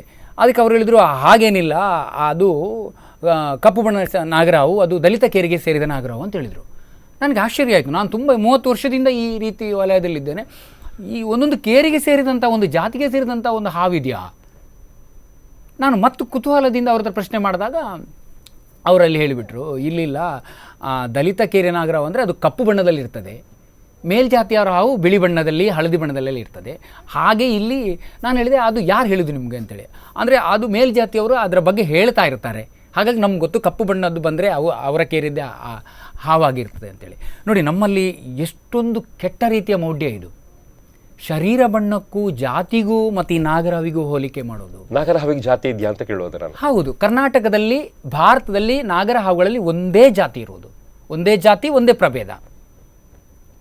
ಅದು ಇದೆ, ನಮ್ಮ ಈ ಸ್ಪೆಕ್ಟಕಲ್ಡ್ ಕೋಬ್ರಾ ಅಂತ ಹೇಳ್ತೀವಿ, ಅದೇ ನಾಗರಹಾವಿರೋದು. ಆದರೆ ಶರೀರ ಬಣ್ಣದಲ್ಲಿ ವ್ಯತ್ಯಾಸ ಇರುತ್ತೆ. ಒಂದು 3-4 ಬಣ್ಣದಲ್ಲಿ ಶರೀರ ಬಣ್ಣ ಬರುತ್ತೆ. ಸ್ವಲ್ಪ ಕಪ್ಪಗಿನ ಬಣ್ಣ ಬರ್ಬೋದು, ಹಳದಿ ಬಣ್ಣ ಬರ್ಬೋದು, ಬೂದು ಬಣ್ಣ ಬರ್ಬೋದು, ಮತ್ತು ಸ್ವಲ್ಪ ಬಿಳಿ ಬಣ್ಣದ್ದು ಬರ್ಬೋದು. ಇದೆಲ್ಲ ಅವುಗಳು ವಾಸ ಮಾಡುವಂಥ ಒಂದು ಹವಾಗುಣ ಮತ್ತು ಪರಿಸರಕ್ಕೆ ಹೊಂದಾಣಿಕೆ ಮಾಡಿಕೊಳ್ಳಿಕ್ಕಸರಾಗಿ ಗೋಸ್ಕರ ಅವುಗಳೇ ಶರೀರ ಬಣ್ಣವನ್ನು ಬದಲಾವಣೆ ಮಾಡಿಕೊಂಡು ಬೆಳೀತವೆ. ಉದ್ದೇಶ ಇಷ್ಟೇ, ಆ ಪರಿಸರದಲ್ಲಿ ಬದುಕಬೇಕಾದ್ರೆ ಒಂದು ರೀತಿಯ ಆ ಪರಿಸರಕ್ಕೆ ಸಮತೋಲನ ಆಗುವಂಥ ಶರೀರ ಬಣ್ಣ ಬೇಕು. ಯಾಕಂದರೆ ಶತ್ರುಗಳಿಂದ ತಪ್ಪಿಸಿಕೊಳ್ಳಬೇಕಾದ್ರೆ ಆದಷ್ಟು ಮರೆಯಲ್ಲಿರುವಂಥ ಬಣ್ಣ ಬೇಕು. ಆ ಕಾರಣದಿಂದ ಈ ಹಾವುಗಳು ಶರೀರ ಬಣ್ಣವ ಆ ರೀತಿಯನ್ನು ಉತ್ಪತ್ತಿ ಮಾಡಿಕೊಂಡಿರ್ತವೆ. ಅದು ಯಾವುದೇ ಜಾತಿಗೆ ಸೇರಿದ ಹಾವಲ್ಲ. ಆದರೆ ಅಲ್ಲಿ ಆ ನಂಬಿಕೆ ಹೇಗೆ ಹುಟ್ಕೊಳ್ತು, ಯಾರು ಹುಟ್ಟಿಸಿದ್ರು, ಅದರ ಉದ್ದೇಶ ಏನು, ಅದನ್ನು ಸರಿ ಮಾಡಲಿಕ್ಕೆ ನಿಮ್ಗೆ ಸಾಧ್ಯ ಆಯ್ತಾ ಕೊನೆಗಾದರೂ ಅಂತ ಹೇಳಿ ಅವರಿಗೆ ನಾನು ವಿವರ ಹೇಳಿದೆ. ಈಗ ನಾನೇನು ನಿಮ್ಮ ಹತ್ರ ಹೇಳಿದೆ ಅದೇ ವಿಷಯವನ್ನು ಅವ್ರಿಗೆ ಹೇಳಿದೆ. ಈ ರೀತಿ ಎಲ್ಲ ಇದೆ, ಅದು ಬಿಟ್ಟರೆ ಯಾವುದೇ ಜಾತಿ ಹಾವುಗಳಲ್ಲಿ ಜಾತಿಗೆ ಸಂಬಂಧಪಟ್ಟ ಹಾವುಗಳು ಬೇರೆ ಬೇರೆ ಅಂತ ಇಲ್ಲ ಅಂತೇಳಿ. ಯಾಕಂದರೆ ಇದು ನನಗೆ ಅಲ್ಲಿ ಭಯ ಅನಿಸಿದ್ದು, ಕೆಳಜಾತಿಯ ನಾಗರಾವು ಕೆಳಜಾತಿಗೆ ಸೇರಿದ ನಾಗರಾವ್ ಅಂತ ಒಂದು ಮೇಲ್ಜಾತಿಯವ್ರು ತಿಳ್ಕೊಂಡ್ರೆ, ಕೆಳಜಾತಿಯವರಿಗೂ ಮೇಲ್ಜಾತಿಯವರಿಗೂ ಬೇರೆ ಯಾವುದೋ ಸಂದರ್ಭದಲ್ಲಿ ಸಮಸ್ಯೆಗಳು ಬಂದರೆ ಆ ಹಾವಿಗೂ ಅದೇ ಸಮಸ್ಯೆ ಬರುತ್ತೆ ಕೊನೆಗೆ. ಆ ಬಣ್ಣದ ಹಾವು ಅವರದ್ದು ಹೊಡೆಸಾಯಿಸಿ ಅನ್ಬೋದು, ಅದು ಬೇರೆ ಬೇರೆ ಏನೇನೋ ಬರ್ಬೋದು, ಅಥವಾ ಒಂದು ರೀತಿ ಅದು ವ್ಯಾವಹಾರಿಕ ದೃಷ್ಟಿಕೋನದಿಂದ ಹೋಗ್ಬೋದು. ಇದು ಮೌಢ್ಯ. ಇದನ್ನು ಯಾರು ಸೃಷ್ಟಿಸಿದ್ದಾರೆ, ಹರಡಿದ್ದಾರೆ ಅನ್ನೋದನ್ನು ನಾವು ಗಮನಿಸಬೇಕಾಗ್ತದೆ. ಅದಕ್ಕೆ ಸಂಬಂಧಪಟ್ಟ ವಿಷಯವನ್ನು ಒಂದು ಲೇಖನವಾಗಿ ಈ ಪುಸ್ತಕದಲ್ಲಿ ಬರ್ತದೆ. ಹೌದು, ಬಹಳ ಪ್ರಖರವಾಗಿರ್ತಕ್ಕಂಥ ಲೇಖನ ಅದಂತ ಅನ್ನಿಸ್ತು ನನಗೆ. ಸೊ 2ನೇ ಲೇಖನವನ್ನು ಪ್ರವೇಶ ಮಾಡಿದರೆ ಕುಟುಂಬದ ದೈವಾರಾಧನೆ ಮತ್ತು ನಾಗಾರಾಧನೆಗಳನ್ನು ನೀವು ತುಂಬ ಚೆನ್ನಾಗಿ ಹೋಲಿಕೆ ಮಾಡಿ ಬರೆದಿದ್ದೀರಿ. ಹೌದು, ಅದು ನನ್ನದೇ ನನ್ನ ಕುಟುಂಬದ ನಾಗಾರಾಧನೆ ಮತ್ತು ದೈವಾರಾಧನೆಯನ್ನು ನಾನು ಬಾಲ್ಯದಿಂದಲೂ ಕಾಣ್ತಾ ಬಂದವ, ಆ ಆಚರಣೆಯಲ್ಲಿ ಪಾಲ್ಗೊಳ್ತಾ ಬಂದವ. ಅದನ್ನು ನಾನು ಗಮನಿಸಿದ್ದೀನಿ ಬಾಲ್ಯ. ಇವತ್ತು ಕೂಡ ಮೂಲನಾಗನ ಪರಿಕಲ್ಪನೆ ಬಹಳ ಅದ್ಭುತವಾಗಿ ರೋಚಕವಾಗಿರ್ತಕ್ಕಂಥದ್ದು ಕರಾವಳಿ ಕರ್ನಾಟಕ. ಅದನ್ನು ನೀವೆಲ್ಲೂ ಖಂಡಿಸಲಿಲ್ಲ, ಇಲ್ಲ, ಎಲ್ಲೂ ಖಂಡನೆ ಮಾಡದೆ ದೈವಾರಾಧನೆ ನಾಗಾರಾಧನೆಗಳನ್ನ ತಳುಕು ಹಾಕ್ತಾ ಹೋಗಿದ್ದೀರಿ. ಏನು ವ್ಯತ್ಯಾಸಗಳನ್ನು ಕಂಡುಕೊಂಡ್ರಿ ಅದರಲ್ಲಿ ಅಂತ ಹೇಳಿ? ವಿಶೇಷ ಬದಲಾವಣೆಗಳನ್ನು ನಾನು ಕಂಡಿದ್ದೇನೆ. ಒಂದು ರೀತಿ ದುರಂತ ಅನ್ಬೋದು. ದೈವಾರಾಧನೆ ಅನ್ನೋದು, ನನಗೆ ದೈವಾರಾಧನೆ ಬಗ್ಗೆ ಅಷ್ಟು ವಿಶಾಲವಾಗಿ ಏನು ನಾನು ಅಧ್ಯಯನ ಮಾಡಲಿಲ್ಲ. ದೈವಾರಾಧನೆ ಅನ್ನೋದು ಒಂದು ದೈವಗಳಿಗೆ ಸಂಬಂಧಪಟ್ಟದ್ದು, ಆ ವನದ ಒಳಗೆ ಆರಾಧನೆ ಆಗುವಂಥದ್ದು. ದೈವಗಳಂದರೆ ನಾವು ಆರಾಧನೆ ಮಾಡುವಂಥದ್ದು ಪಂಜುರ್ಲಿ ಇರ್ಬೋದು, ಮೈಸಂದಾಯಿ ಇರ್ಬೋದು, ಅಥವಾ ಲೆಕ್ಕೆಸರಿ ದೈವ ಅಂತೇಳಿ ಮೊಸಳೆಯನ್ನು ಆರಾಧನೆ ಮಾಡ್ತೀವಿ ಲೆಕ್ಕೆಸರಿ ಅಂತೇಳಿ. ಪಂಜುರ್ಲಿ ಅಂದರೆ ಕಾಡು ಹಂದಿ, ಮೈಸಂದಾಯ ಅಂದರೆ ಕಾಡು ಕೋಣ. ಇಂಥ ದೈವಗಳನ್ನು ಆರಾಧನೆ ಮಾಡಲಿಕ್ಕೆ ಆ ಕಾಡು ಪ್ರಾಣಿಗಳನ್ನು ಆ ಕಾಲದಲ್ಲಿ ನಾವು ಆರಾಧನೆ ಮಾಡ್ಕೊಳ್ತಾ ಬಂದರು ನಮ್ಮ ಪೂರ್ವಜರು. ಅವುಗಳು ಏನು ಮಾಡಿದ್ರು, ಅವುಗಳು ವಾಸ ಮಾಡುವಂಥ ಒಂದು ಪ್ರದೇಶವನ್ನೇ ಅವುಗಳಿಗೆ ಮೀಸಲಿಟ್ಟರು. ಒಂದು ಮುರಕಲ್ಲಿನ ಮೂಲಕವೋ ಶಿಲೆಕಲ್ಲಿಯ ಮೂಲಕವೋ ಒಂದು ಸಾಂಕೇತಿಕವಾಗಿ ಅದನ್ನು ಇಟ್ಟು ಆರಾಧನೆ ಮಾಡಲಿಕ್ಕೆ ಶುರು ಮಾಡಿದರು. ಇಲ್ಲಿ ಕಟ್ಟಡಗಳಿರಲಿಲ್ಲ, ಅದಕ್ಕೆ ಕೆಂಪು ಬಣ್ಣದ ಹೂಗಳನ್ನು ಅರ್ಪಿಸಲಾಗ್ತಿತ್ತು, ಕೇಪಳ ಹೂಗಳನ್ನು. ದೈವಗಳಿಗೆ ಕೆಂಪು ಬಣ್ಣದ ಹೂವು, ನಾಗನಿ ಬಿಳಿ ಬಣ್ಣದ ಹೂವು ಅಂತೇಳಿ ನಂಬಿಕೆ ಇದೆ. ಅದಕ್ಕೆ ವೈಜ್ಞಾನಿಕವಾಗಿ ಕೂಡ ಕಾರಣಗಳು ಇವೆ, ಬೇರೆ ಬೇರೆ ಕಾರಣಗಳನ್ನು ಹೇಳ್ಬೋದು. ಆದರೆ ಇಲ್ಲಿ ಈ ದೈವಾರಾಧನೆ ಕೂಡ ಯಾವ ಮಟ್ಟಕ್ಕೆ ನಮ್ಮದು ಬಂದು ನಿಂತಿದೆ ಅಂದರೆ, ಅದನ್ನು ಕೂಡ ಜೀರ್ಣೋದ್ಧಾರ ಮಾಡುವ ಒಂದು ಇದಕ್ಕೆ ಬಂದಿದ್ದಾರೆ. ಅದಕ್ಕೂ ಬ್ರಹ್ಮಕಲಶ, ಅಲ್ಲಿರುವಂಥ ಒಂದು ವನವನ್ನು ನಾಶ ಮಾಡಿ, ದೈವದ ಒಂದು ವನ ಇರುತ್ತೆ, ಆ ದೈವದ ವನದಲ್ಲೂ ಕೆಲವು ಅನೇಕ ಜಾತಿಯ ಮರಗಳಿರ್ತವೆ, ಔಷಧೀಯ ಸಸ್ಯಗಳಿರ್ತವೆ. ಅದನ್ನು ಕಡಿದು ನಾಶ ಮಾಡಿ ಆ ಕಲ್ಲುಗಳನ್ನು ತಂದು ಕಾಂಕ್ರೀಟಿನ ಒಂದು ದಿಣ್ಣದ ಥರ ಕಟ್ಟಿ ಅದರಲ್ಲಿ ಹೂತಿಡುವಂಥದ್ದು. ಆ ರೀತಿಯೆಲ್ಲ ಮಾಡಿ ಒಂದು ಕಾಲದಲ್ಲಿದ್ದಂಥ ಒಂದು ಆಚರಣೆ, ಎಷ್ಟು ಸರಳವಾದ ಒಂದು ಆಚರಣೆ, ಪೂಜಾ ವಿಧಾನ ಕ್ರಮ ಇದೆಯಲ್ಲ ನಮ್ಮ ಪೂರ್ವಜರದು, ಅದನ್ನು ಸಂಪೂರ್ಣವಾಗಿ ನಾಶ ಮಾಡಿ ಈಗ ಮಂತ್ರವಾದಿಗಳಿಂದ ಬೇರೆ ಬೇರೆ ತಾಂತ್ರಿಕರಿಂದ ಕರೆಸಿ ಆಚರಣೆಯನ್ನು ತದ್ವಿರುದ್ಧವಾಗಿ ಆಚರಣೆ ಮಾಡುವಂಥದ್ದು ನಮ್ಮ ಇದರಲ್ಲೇ ಮೂಲದಲ್ಲೇ ನಡೀತಾ ಇದೆ. ತುಂಬ ಅಸಹ್ಯವಾಗಿ ಕಾಣ್ತದೆ ನನಗೆ. ನಾನು ಈ ಸಲ ಹೋದ ವರ್ಷ ನಮ್ಮ ಒಂದು ಆರಾಧನೆಯನ್ನು ಕಂಡೆ, ನನಗೆ ತುಂಬ ಬೇಸರ ಆಯಿತು. ಯಾಕಂದರೆ ಬಾಲ್ಯದಿಂದಲೇ ನಾನು 40 ವರ್ಷದವರೆಗೆ ನೋಡ್ಕೊಂಡು ಬಂದಂಥ ಆಚರಣೆಯಲ್ಲಿ ಅದ್ಭುತವಾದ ಅರ್ಥ ಇತ್ತು, ಇದೆ. ಇಡೀ ಕುಟುಂಬದ ಎಲ್ಲ ಸದಸ್ಯರು ಒಂದು ಕಡೆ ಸೇರಿ ಎಲ್ಲರೂ ಪಾಲು ಮಾಡಿಕೊಂಡು ಕೆಲಸಗಳನ್ನು ಮಾಡೋದು, ಆ ಒಂದು ಆಚರಣೆ, ಆ ದೈವದ ಒಂದು ಅಭಯ ಸಿಗುವಂಥದ್ದು, ಆ ದರ್ಶನ, ಅದಕ್ಕೆ ತುಂಬ ಅರ್ಥ ಇದೆ ಸರ್. ಯಾಕಂದರೆ ಅದು ಮಾನಸಿಕವಾಗಿ ಪ್ರತಿ ಮನುಷ್ಯನನ್ನು ಒಂದು ದೃಢತೆಯನ್ನು ನೀಡುತ್ತದೆ, ಆ ಆಚರಣೆ ನೀಡುತ್ತೆ. ಆದರೆ ಇತ್ತೀಚೆಗೆ ಇನ್ನಷ್ಟು ಮೌಢ್ಯ ಸೇರಿಕೊಂಡು ಆ ಮನುಷ್ಯರನ್ನು ಇನ್ನಷ್ಟು ದುರ್ಬಲರನ್ನಾಗಿ ಮಾಡ್ತಾ ಇದೆ. ಇದನ್ನು ಗಮನಿಸಿದಾಗ ಒಂದು ಕಡೆ ನಾವು ನಮ್ಮನ್ನೇ ನಾಶ ಮಾಡ್ತಾ ಹೋಗ್ತಿದ್ದೀವಿ, ಇನ್ನೊಂದು ಕಡೆ ಅದಕ್ಕೆ ಸಂಬಂಧಪಟ್ಟ ಜೀವಿಗಳ ವಾಸಸ್ಥಾನವನ್ನು ಕೂಡ ನಾಶ ಮಾಡ್ತಾ ಇದ್ದೀವಿ. ಇದು ಎಷ್ಟು ಸರಿ? ದೈವಾರಾಧನೆಯಾಗಿ ಉಳಿಬೇಕು, ನಾಗಾರಾಧನೆಯಾಗಿ ಉಳಿಬೇಕು. ಅದಕ್ಕೆ ಇನ್ನೊಂದು ರೂಪ ಬಂದಾಗ ನಾವು ನಾಶ ಆಗ್ತೀವಿ, ಅದ್ರ ಜೊತೆಗೆ ಆ ಜೀವಿಗಳ ವಾಸಸ್ಥಾನ ಇದೆಲ್ಲ ನಾಶ ಆಗುವುದರ ಅಡ್ಡ ಪರಿಣಾಮನೇ ನಮ್ಮ ಮೇಲೆ ಆಗೋದು. ಹೌದು, ಇದಕ್ಕೆ ತುಂಬ ಹತ್ತಿರವಾಗಿರ್ತಕ್ಕಂಥ 3ನೇ ಟಾಪಿಕ್ ನಿಮ್ಮದು, ತುಂಬ ಜೀವಂತವಾದ ಟಾಪಿಕ್, ನಾಗಾರಾಧನೆ ಅಂದು ಮತ್ತು ಇಂದು ಅಂತ ಹೇಳುವಂಥದ್ದು. ಹೌದು, ಇಡೀ ನಾಗಾರಾಧನೆ ಪರಿಕಲ್ಪನೆಗಳಿಂದ ನೀವು ಬಹಳ ಹಿಂದಿನ ತಗೊಂಬಂದು ಬಹಳ ಚೆನ್ನಾಗಿ ಅದನ್ನು ಮಂಡಿಸ್ತಾ ಹೋಗಿದ್ದೀರಿ. ಹೌದು. ಸೊ ಎಲ್ಲಿ ಕೂಡ ವೈದಿಕವನ್ನ ಖಂಡಿಸ್ತಿಲ್ಲ. ಇಲ್ಲ, ಯಾವುದೇ ನಾಗನನ್ನ ದೇವರಾಗಿ ಒಪ್ಕೊಳ್ಳಿಕ್ಕೆ ಬಹಳ ಕಷ್ಟ ಆಗುತ್ತೆ ನಮಗೆ ಎಷ್ಟೋ ಸಲ. ಆದರೆ ಒಂದು ಜೀವಿಯಾಗಿ, ಒಂದು ಸರಳವಾದ ಜೀವಿಯಾಗಿ ಬಹಳ ಪ್ರೀತಿಯನ್ನು ತಗೊಳ್ತಾ ಹೋಗಿದ್ದೀರಿ ನೀವು. ಹೌದು. ಸೊ ನಾಗನ ದೈವತ್ವಕ್ಕೆ ಇರಿಸೋ ಕೆಲಸಗಳನ್ನು ಮಾಡಿದ್ದೀರಿ. ಹೌದು ಸರ್, ಹೇಳಿ ಸರ್, ಅದ್ರ ಬಗ್ಗೆ ನಂಗೆ ತುಂಬ ಕುತೂಹಲ ಆಯಿತು. ಹೌದು, ಈಗ ದೈವತ್ವಕ್ಕೆ ನೋಡಿ, ನಾಗರಹಾವು ಅನ್ನೋದೊಂದು ನೀವು ಹೇಳಿದ ಪ್ರಕಾರ, ನಾನು ಆಗಲೇ ಹೇಳಿದೆ, ಆ ಜೀವಿಯನ್ನು ಪೂರ್ವಾಗ್ರಹ ಪೀಡಿತರಾಗಿ ಅಥವಾ ಅದೊಂದು ದೇವರು, ಅದೊಂದು ಭಯ ಹುಟ್ಟಿಸುವಂಥ ದೇವರು ಅಂತ ನಾವು ಕಲ್ಪನೆ ಮಾಡಿಕೊಂಡು ಆ ಹಾವನ್ನು ನೋಡಿದರೆ ಅದು ಅದೇ ರೀತಿ ಕಂಡುಬಿಡ್ತದೆ. ನಮಗೆ ಬೇರೆ ಏನೂ ಕಾಣಲಿಕ್ಕೆ ಸಾಧ್ಯ ಇಲ್ಲ. ಅದೊಂದು ಏನು, ಆ ಜೀವಿ ಅಂದರೆ ಏನು, ಅದು ಇಲ್ಲಿಗೆ ಯಾಕೆ ಬಂದಿದೆ, ನಮ್ಮನೆಯೊಳಗೆ ಯಾಕೆ ಬಂದಿದೆ, ಅದನ್ನು ನೇರವಾಗಿ ಗ್ರಹಿಸ್ಲಿಕ್ಕೆ ಶುರುವಾದಾಗ ನಿಮ್ಗೆ ಗೊತ್ತಾಗುತ್ತೆ ಆ ಜೀವಿ ಎಂತಹ ಜೀವಿ ಅಂತೇಳಿ. ಅದು ದೈವತ್ವಕ್ಕೆ ಹೇಗೆ ಏರಿಸಲ್ಪಟ್ಟಿತು, ಅದು ಅಲ್ಲಿಂದ ಶುರುವಾಗುತ್ತೆ. ನಮ್ಮ ಪೂರ್ವಜರು ಏನು ಪೆದ್ರಲ್ಲ, ಈ ಆಚರಣೆಯನ್ನು ಆಚರಣೆಗೆ ತಂದವರು ಪೆದ್ದರಲ್ಲ. ಎಲ್ಲವನ್ನು ಗ್ರಹಿಸ್ಕೊಂಡೇ ಈ ಒಂದು ಆರಾಧನೆಗೆ ಆ ಜೀವಿಯನ್ನು ಒಳಪಡಿಸಿದರು. ಅದಕ್ಕೆ ಅದರದ್ದೇ ಆದ ನೀವು ಹೇಳಿದ ಪ್ರಕಾರ ವೈಜ್ಞಾನಿಕವಾದ ಅರ್ಥ ಇದೆ. ಅದನ್ನು ಗಣನೆಗೆ ತೆಗೆದುಕೊಂಡು ಅವರು ಅದಕ್ಕೆ ದೈವತ್ವ ಕೊಟ್ಟರು. ಅದರ ಗುಣ ಸ್ವಭಾವ ಆಗಿರ್ಬೋದು, ಅದರ ವಿಷ ಆಗಿರ್ಬೋದು, ಮತ್ತು ಅದು ವಾಸ ಮಾಡುವಂಥ ಒಂದು ಪ್ರದೇಶ ಆಗಿರ್ಬೋದು, ಯಾವ್ಯಾವ ಕಾರಣಕ್ಕೆ ಯಾವ ಪ್ರದೇಶದಲ್ಲಿ ವಾಸ ಮಾಡ್ತದೆ, ಆ ಪ್ರದೇಶದಲ್ಲಿ ವಾಸ ಮಾಡೋದ್ರಿಂದ ಮನುಷ್ಯನಿಗೆ ಯಾವ ರೀತಿಯ ಉಪಕಾರ ಇದೆ, ಅದನ್ನೆಲ್ಲ ಗ್ರಹಿಸಿದರು. ಅದರ ಇಡೀ ಕಾರ್ಯಚಟುವಟಿಕೆಯನ್ನು, ನಾಗರಹಾವಿನ ಇಡೀ ಜೀವನದ ಕಾರ್ಯಚಟುವಟಿಕೆಯನ್ನು ನೀವು ಗ್ರಹಿಸಿದರೆ ನೀವು ಕೂಡ ದೇವರು ಅಂತ ಭಾವಿಸ್ಬೋದು. ಯಾಕಂದರೆ ಯಾವುದೇ ರೀತಿಯಲ್ಲಿ ಮನುಷ್ಯನಿಗೆ ಅಪಾಯಕಾರಿ ಅಲ್ಲ, ಅದು ಉಪಕಾರಿಯೇ. ಸ್ನೇಹಿತರು, ಬಹಳ ಸರಳವಾಗಿ ಬಹಳ ಪ್ರೀತಿಯಿಂದ ಅವ್ರು ಮಾತಾಡ್ತಾ ಇದ್ದಾರೆ. ಅವರದೇ ಪುಸ್ತಕದ ಬಗ್ಗೆ ಅವರೇ ಮಾತಾಡ್ತಾ ಇರ್ತಕ್ಕಂಥದ್ದು ಬಹಳ ನನಗೆ ರೋಚಕವಾಗಿರ್ತಕ್ಕಂಥ ಅನುಭವ ಕೊಡುವಂಥ ಪುಸ್ತಕ ಇದು. ಸುತ್ತಮುತ್ತ ಪ್ರತಿಯೊಂದು ಪುಟವನ್ನು ತೆರೆದು ನೋಡ್ತಾ ಹೋದಾಗ ವೈಜ್ಞಾನಿಕ ಸಂಗತಿಗಳು ಕಣ್ಣು ಮುಂದೆ ಬರ್ತವೆ. ಸೊ ನಮ್ಮ ಮೈಂಡ್ ಸೆಟ್ಗಳು ಅಲ್ಲಾಡ್ಲಿಕ್ಕೆ ಸ್ಟಾರ್ಟ್ ಆಗ್ತವೆ. ಯಾವುದನ್ನು ಮೌಢ್ಯ ಅಂತ ನಾವು ಭಾವಿಸ್ಕೊಂಡು ಅದನ್ನು ವೈಜ್ಞಾನಿಕವಾಗಿ ನೋಡ್ಲಿಕ್ಕೆ ನಮಗೆ ಸಾಧ್ಯ ಆಗ್ತದೆ. ಸೊ ಮೌಢ್ಯವನ್ನು ನಮಗೆ ನೇರವಾಗಿ ಖಂಡಿಸ್ಲಿಕ್ಕೂ ಸಾಧ್ಯ ಆಗುತ್ತೆ ಸ್ನೇಹಿತರೆ. ಈ ಮೂಲಕ ಆ ಪುಸ್ತಕ ಇವತ್ತು ಬಹಳ ಜನಪ್ರಿಯವಾಗುವಂಥ ಎಲ್ಲ ಸೂಚನೆಗಳನ್ನು ಕೊಡ್ತಾ ಇದೆ. ಅವರದೇ 5ನೇ ಪುಸ್ತಕ ಸ್ನೇಹಿತರೆ ಇದು. ಗುರುರಾಜ್ ಸಂಧ್ಯಾ ಇನ್ನಷ್ಟು ಮಾತಾಡ್ತಾರೆ ಪುಸ್ತಕದ ಬಗ್ಗೆ. ಮತ್ತಷ್ಟು ಮಾತು ಒಂದು ಬ್ರೇಕ್ ತಗೋತಾನೆ. ಬ್ರೇಕ್ ನಂತರ ಮತ್ತೆ ಅವರ ಮಾತುಗಳು ಮುಂದಕ್ಕೆ ಹೋಗ್ತವೆ.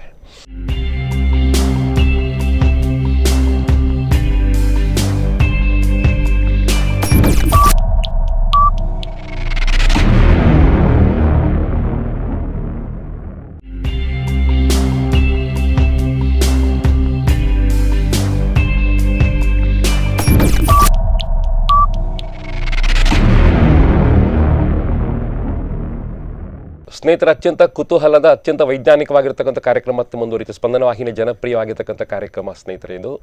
ಸುತ್ತಮುತ್ತ ಅಂತ ಹೇಳುವಂಥ ಪುಸ್ತಕವನ್ನು ಗುರುರಾಜ್ ಸನಿಲ್ ಬರೆದಿದ್ದಾರೆ. ಆ ಪುಸ್ತಕ ಸಾರಸ್ವತ ಲೋಕಕ್ಕೆ ಅರ್ಪಣೆ ಆಗಿರ್ತಕ್ಕಂಥದ್ದು. ಪ್ರತಿಯೊಂದು ಅಧ್ಯಾಯವು ರೋಚಕವಾಗಿರ್ತಕ್ಕಂಥದ್ದು. ಸೊ ಅವರೇ ಹೇಳುವ ಹಾಗೆ ಬಿಡಿ ಲೇಖನಗಳ ಸಂಗ್ರಹ ಅದು. ಬೇರೆ ಬೇರೆ ಪತ್ರಿಕೆಯಲ್ಲಿ ಮುಖಪುಟ ಲೇಖನ ಬಂದಿರತಕ್ಕಂತಹ, ತರಂಗದಲ್ಲಿ ಕೂಡ ಬಂದಿರತಕ್ಕಂತಹ ಮುಖಪುಟ ಲೇಖನದ ಸಂಗ್ರಹವನ್ನು ಅವರು ಮಾಡಿದ್ದಾರೆ. ಆ ಲೇಖನಗಳನ್ನು ಮತ್ತೆ ಪರಿಷ್ಕರಣೆ ಮಾಡಿದ್ದಾರೆ. ಆ ಲೇಖನಗಳಿಗೆ ಮತ್ತೆ ಸಾರವನ್ನು ಸೇರಿಸಿದ್ದಾರೆ. ಆ ಲೇಖನಗಳನ್ನು ಮತ್ತೆ ಅಪ್ಗ್ರೇಡ್ ಮಾಡಿದ್ದಾರೆ. ಆ ಮೂಲಕ ಪ್ರತಿಯೊಂದು ಲೇಖನಗಳು ಕೂಡ ಹೃದಯವನ್ನು ಗಾಢವಾಗಿ ತಟ್ಟಲಿಕ್ಕೆ ಸ್ಟಾರ್ಟ್ ಆಗ್ತವೆ. ನಮ್ಮ ಮೈಂಡ್ ಸೆಟ್ಗಳನ್ನು ಅಲ್ಲಾಡಿಸುವಂಥ ಎಲ್ಲ ಕೆಲಸಗಳನ್ನು ಆ ಪುಸ್ತಕ ಮಾಡುತ್ತೆ ಸ್ನೇಹಿತರೆ. ಈ ನಂಬಿಕೆ ಒಟ್ಟಿಗೆ ಈ ಪುಸ್ತಕವನ್ನು ಮತ್ತೆ ನಮಗೆ ಸಾದರಪಡಿಸ್ತಾ ಇದ್ದೇವೆ. ಸನಿಲ್ ಇದ್ರ ಬಗ್ಗೆ ಮತ್ತಷ್ಟು ಮಾತಾಡ್ತಾರೆ. ನಾನು ಅವರನ್ನು ಮತ್ತೆ ಕಾರ್ಯಕ್ರಮಕ್ಕೆ ಸ್ವಾಗತ ಮಾಡ್ತೇನೆ. ಹಾಗಿದ್ರೆ ನಿಮ್ಮ ಪ್ರಕಾರ ನಾಗಾರಾಧನೆ ಅಂದರೆ ಹೇಗೆ? ಪ್ರಕೃತಿ ಆರಾಧನೆ ಅಥವಾ ನಿಸರ್ಗ ಆರಾಧನೆ. ಇಡೀ ನಿಸರ್ಗವನ್ನು ಆರಾಧನೆ ಮಾಡುವಂಥ ಒಂದು ಕಲ್ಪನೆ ಮತ್ತು ಕ್ರಮವೇ ನಾಗಾರಾಧನೆ. ಅದು ಯಾವುದು ಕಾಂಕ್ರೀಟೀಕರಣಗೊಳ್ಳಲಿಕ್ಕೆ ಸಾಧ್ಯನೇ ಇಲ್ಲ, ಆಗಬಾರ್ದು. ಯಾಕಂದರೆ ನಾಗರ ಹಾವು ಮಾತ್ರ ಅಲ್ಲ, ನಾನು ಈ ಮೊದಲು ತುಂಬ ಕಾರ್ಯಕ್ರಮದಲ್ಲೂ ಅದರ ಬಗ್ಗೆ ನಾನು ಮಾತಾಡಿದ್ದೀನಿ. ನಾಗಾರಾಧನೆ ಅನ್ನೋದು ಬರೀ ನಾಗಬನ ಅನ್ನೋದು ಬರೀ ನಾಗರಹಾವಿನ ವಾಸಸ್ಥಾನ ಮಾತ್ರ ಅಲ್ಲ. ಅಲ್ಲಿ ಅನೇಕ ರೀತಿಯ ಜೀವ ಜಾಲಗಳು ವಾಸ ಮಾಡುವಂಥ ಒಂದು ಪ್ರದೇಶ. ಅದನ್ನು ಪೂರ್ವಜರು ಸೃಷ್ಟಿ ಮಾಡಿದ್ದಲ್ಲ, ಯಾವುದೇ ನಾಗಬನ ಪೂರ್ವಜರು ಸೃಷ್ಟಿ ಮಾಡಿದ್ದಲ್ಲ. ಇದ್ದಂಥ ವನವನ್ನು, ಅವುಗಳು ವಾಸ ಮಾಡ್ತಾ ಇದ್ದಂಥ ಒಂದು ಬನವನ್ನು ಅವುಗಳಿಗೆ ಬಿಟ್ಟುಕೊಟ್ರು. ಮತ್ತೆಲ್ಲ ಆರಾಧನೆ ಶುರುವಾಯಿತು. ನಾಗಾರಾಧನೆ ಮೊದಲಿಗೆ ಆರಂಭ ಆಯಿತು ಅಂತ ಇತಿಹಾಸ ಹೇಳ್ತದೆ. ಆ ನಂತರ ದೈವಾರಾಧನೆ ಶುರುವಾಯಿತು. ಅಂಥ ಅದೇ ಪ್ರದೇಶದಲ್ಲಿ ಆದ್ರೇ ಅದಕ್ಕೆ ನಾಗಾರಾಧನೆಗೆ ಅರ್ಥ ಬರೋದು. ಅದೇ ನಾವು ಜೀರ್ಣೋದ್ಧಾರ ಮಾಡಿ ಕಾಂಕ್ರೀಟೀಕರಣ ಮಾಡಿದ್ರೆ ಅದಕ್ಕೆ ಅರ್ಥ ಇಲ್ಲ. ನಮ್ಮ ವ್ಯಾವಹಾರಿಕ ದೃಷ್ಟಿಕೋನ ಅಥವಾ ವ್ಯಾಪಾರ ಮಾತ್ರ ಅಲ್ಲಿ ನಡೀತಾ ಇರ್ಬೋದು. ಅದರಿಂದ ಯಾರಿಗೇನು ಲಾಭ ಅನ್ನೋದು ಸಂಬಂಧಪಟ್ಟವರೇ ಹೇಳಬೇಕಾಗ್ತದೆ. ಆದರೆ ನಾಗಾರಾಧನೆಯನ್ನು ನಿಸರ್ಗಾರಾಧನೆಯಾಗಿ ಮಾಡಿದರೆ ಏನೆಲ್ಲ ಲಾಭ ಇದೆ ಅಂತೇಳಿ ಎಲ್ರಿಗೂ ಗೊತ್ತಿರುವಂಥ ವಿಷಯ. ಯಾರೂ ಅದನ್ನು ಗ್ರಹಿಸ್ಲಿಕ್ಕೆ ಹೋದರೆ ಬಹಳಷ್ಟು ವಿಷಯ ತಿಳಿಯುತ್ತೆ. ಹೌದು, ನಾಗಾರಾಧನೆಯನ್ನು ವ್ಯಾಪಾರೀಕರಣ ಆಗಬಾರದು, ಕಾಂಕ್ರೀಟೀಕರಣ ಖಂಡಿತ ಆಗಬಾರ್ದು, ಪ್ರಕೃತಿ ಆರಾಧನೆ ಮಾತ್ರ ಆಗಿರಬೇಕು ಅಂತ ಹೇಳ್ತೀನಿ. ಮತ್ತು ಹಿಂದೆ ಆಗಿರ್ತಕ್ಕಂಥ ನಾಗಬನಗಳು ಯಾವುದು ಕೂಡ ಮನುಷ್ಯ ನಿರ್ಮಿತ ಅಲ್ಲ, ಅದರಷ್ಟಕ್ಕೆ ಆಗಿರುವಂಥದ್ದು. ಆ ಕಾಲದಲ್ಲಿ ಸಾಕಷ್ಟು ವನಗಳಿದ್ದವು. ಆ ವನಗಳನ್ನು ಆ ಜೀವಿಗಳು ವಾಸ ಮಾಡುವಂಥ ಒಂದು ವನವನ್ನು ಗ್ರಹಿಸಿದ್ರು. ಅದನ್ನು ಹಾಗೆ ಮೀಸಲಿಟ್ಟರು. ಅಲ್ಲಿ ಆರಾಧನೆ ಶುರು ಮಾಡಿದರು. ಈಗಲೂ ನಮ್ಮ ಪರಿಶಿಷ್ಟ ವರ್ಗದಲ್ಲಿ ಈಗಲೂ ಅಂಥ ಬನಗಳಿವೆ. ಅವುಗಳ ಅವರು ಆಚರಣೆ ಮಾಡುವಂಥ ನಾಗಾರಾಧನಾ ಕ್ರಮವೇ ಬೇರೆ ಇದೆ. ಈಗ ವೈದಿಕಾಚರಣೆಯಲ್ಲಿ ನಾವು ಈಗ ಆಗಸ್ಟ್ ತಿಂಗಳಲ್ಲಿ ಏನು ಮಾಡ್ತಾ ಇದ್ದೀವಿ, ಅದು ವೈದಿಕರಿಂದ ಬಂದಂಥದ್ದು. ಇಲ್ಲಿ ಮೂಲ ನಾಗಾರಾಧನೆಯ ಬಗ್ಗೆ ಮೂಲ ನಿವಾಸಿಗಳು ಮಾಡ್ತಿದ್ದ ನಾಗಾರಾಧನೆ ಏಪ್ರಿಲ್ ತಿಂಗಳಲ್ಲಿ ಆಚರಣೆ ಆಗುವಂಥದ್ದು.